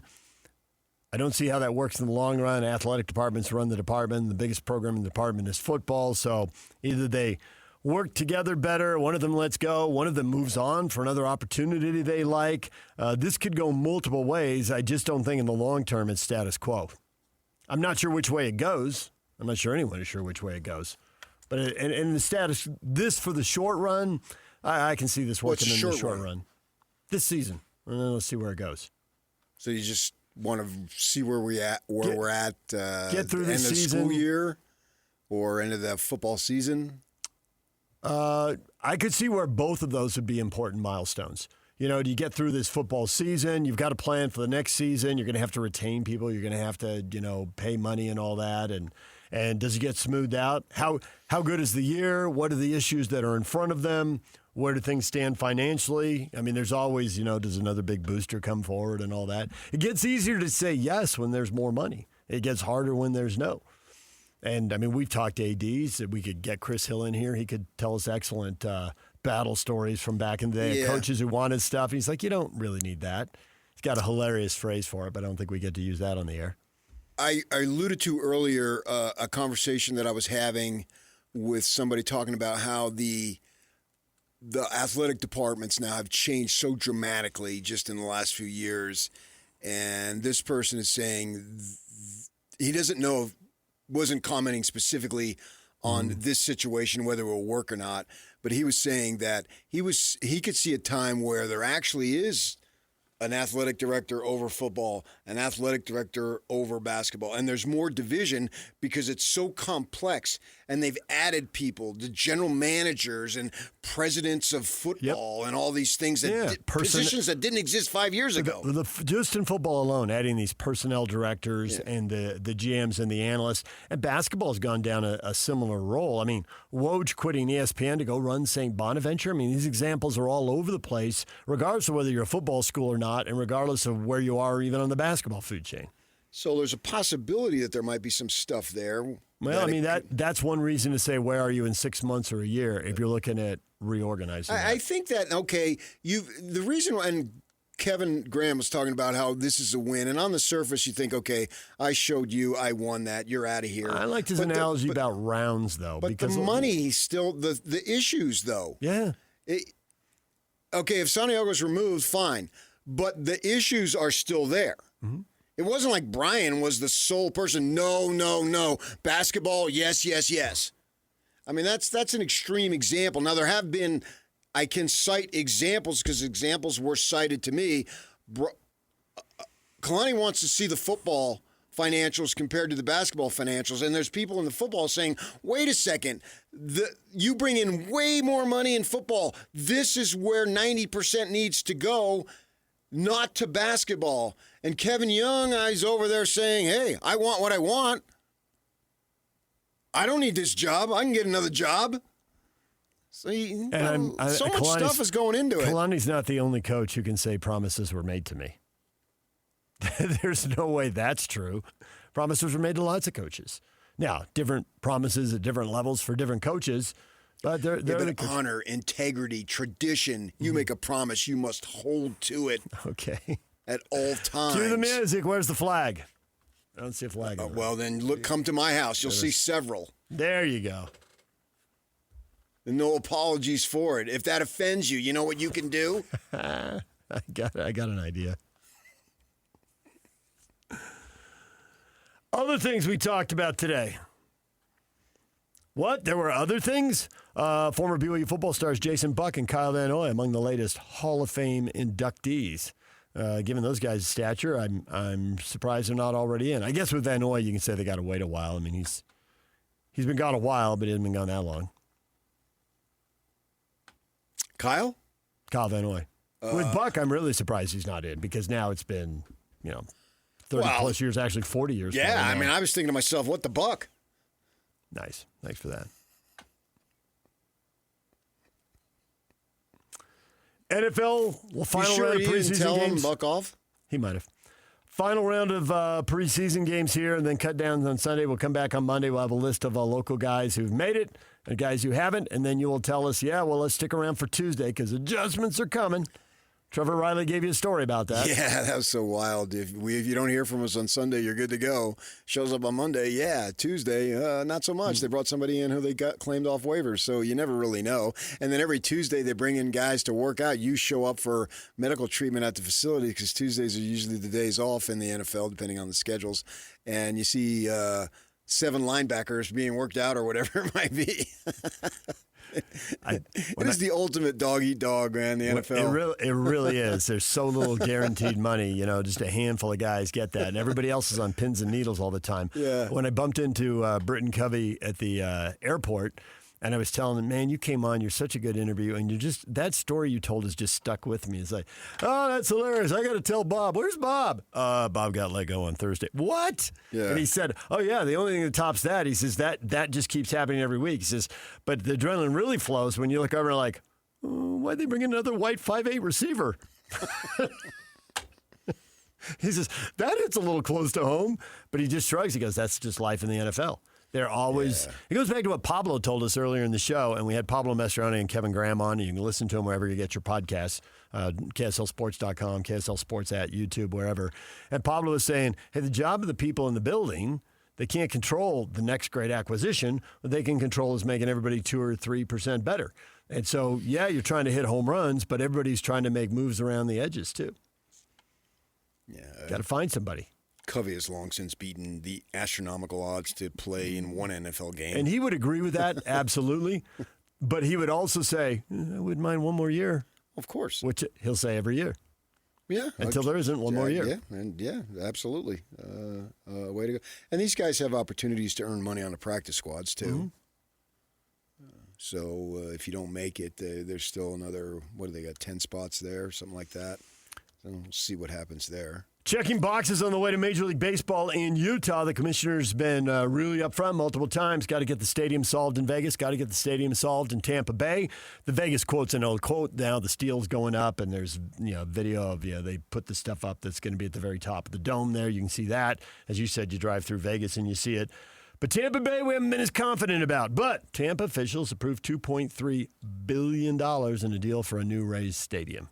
Cool. So it seems like they're a step closer in Tampa. And Chris Sale throws 100 miles an hour, a complete game shutout. Atlanta beats the Dodgers. The Braves win 1-0. And you had the stats. 40 years ago, there were 162 complete games. And this year there have been, was it 16 or 18? 18. And 50 years ago, there were 1,200. Wow. Like 70 times more complete games 50 years ago than now. Yeah, I don't know that you'll see a stat in professional sports that would be more that staggering wide. than that. Yeah. It's stunning. I guess in basketball, it'd be a number of three-pointers taken, and the NBA didn't even have that rule 50 years ago. And in football, the days of the quarterback throwing 6 passes in a Super Bowl are long since gone. 6 passes means it's the middle of the first quarter. All right, DJ and PK, that's what we've been talking about all morning long. We're going to take a break. When we come back, your feedback next. A lot of people weighing in on the BYU situation. Stay with us. And it's all over almost here. Don't go nowhere. And now, enough of us. It's time to hear from you. From all your texts, tweets, and posts. This is the best feedback of the day. Ooh, I was there. That's the best game of my life. With DJ and PK on 97.5, the KSL Sports Zone. George Scotty and the coach at the El Matador Restaurant, 606 South Main in Bountiful, Monday from 10 to 2. El Matador, a Mexican food staple for over 50 years. 50? 50. Nice. 50. Might have to check that place out next time I get up there. Now you're talking. You lived in Arizona and Southern California. You've had some good Mexican food along the way. Go check it out. Yeah. Those are 2 places I have lived. Question of the morning, Kalani Sitake will report to a BYU vice president and not the AD. What do you make of the move? Brooks says the BYU football coach just got a promotion. Yeah, that sounds good on paper, and there is some, I gotcha, one up on you. But the issues are still there in terms of the money and the financials and basketball getting all this and that, and what are you going to do over here? I'm going to fight for my players at all times. That's what he said. And so what's BYU going to do about it? Because I still wonder, is BYU just going to dump money continually, as Kyle Whittingham's saying it's going up 15, 20% every year? Are they committed? Because that sounds really good. And I even wonder the people who are committed, if they're really committed. The Cody Campbells, are you going to do this every year? Yeah, there's layers to commitment. I get your point. There's the administration want to put the effort in to go raise the money, but even if they decide yes, the donor fatigue thing's real. Yeah. And you keep getting beat in the first round or second round?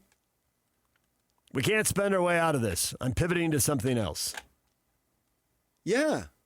It seemed like it'd be easier in basketball to win it all. Less expensive, to be sure. Not cheap. And Not 2-3 guys cheap. can make a massive difference. Yes. You know, you can have the best players in the world on football, but you still. I don't think John Elway ever went to a bowl game, and I realize there were way fewer bowl games back then. But still, I don't think they weren't lighting it up, and they had John Elway. He's really good. I've heard that. Someone told me that. Right. I mean, and he's got a. They didn't even hire enough security. He lost a freaking game to the band. The band was out on the field. Man, out on the field. Have you seen that? I have not, no. Oh!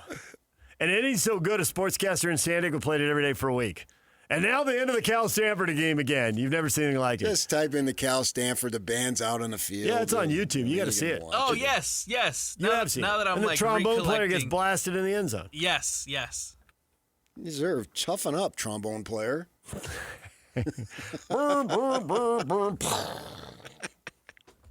What happened?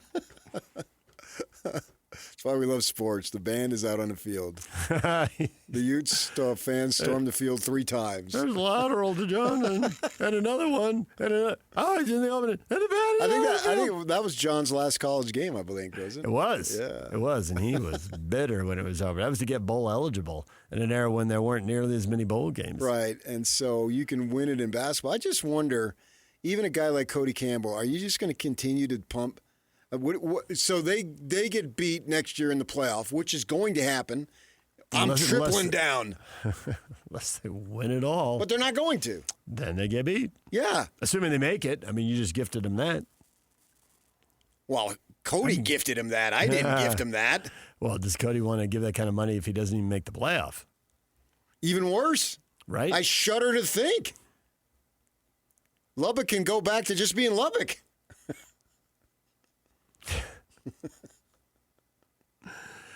Well, here's the two different ends of the spectrum, right? The pendulum swings a long way. Carl says the 80's not a very good one for BYU. He will not last too long. Paul says if BYU football falters, it's all on Sitake. So some kid fumbles in the fourth quarter? But no, I get that point. Yeah. He had the resources. Why didn't you get it done, you know? You've asked for a lot. They've given you a lot. You want more. And, you know, you've done a phenomenal job. You can't argue. The record ultimately speaks for itself. And Kalani Sitake and his staff have done a marvelous job. You cannot argue that whatsoever. But that was last year and the year before. Whoop-de-freaking-do. James Franklin, I'm looking at you. Moving on down the road. Yes. We got to move on down the road and make way for Scotty G and Tim Lacombe next, right here on The Zone. Party time! You have a great weekend, okay, buddy?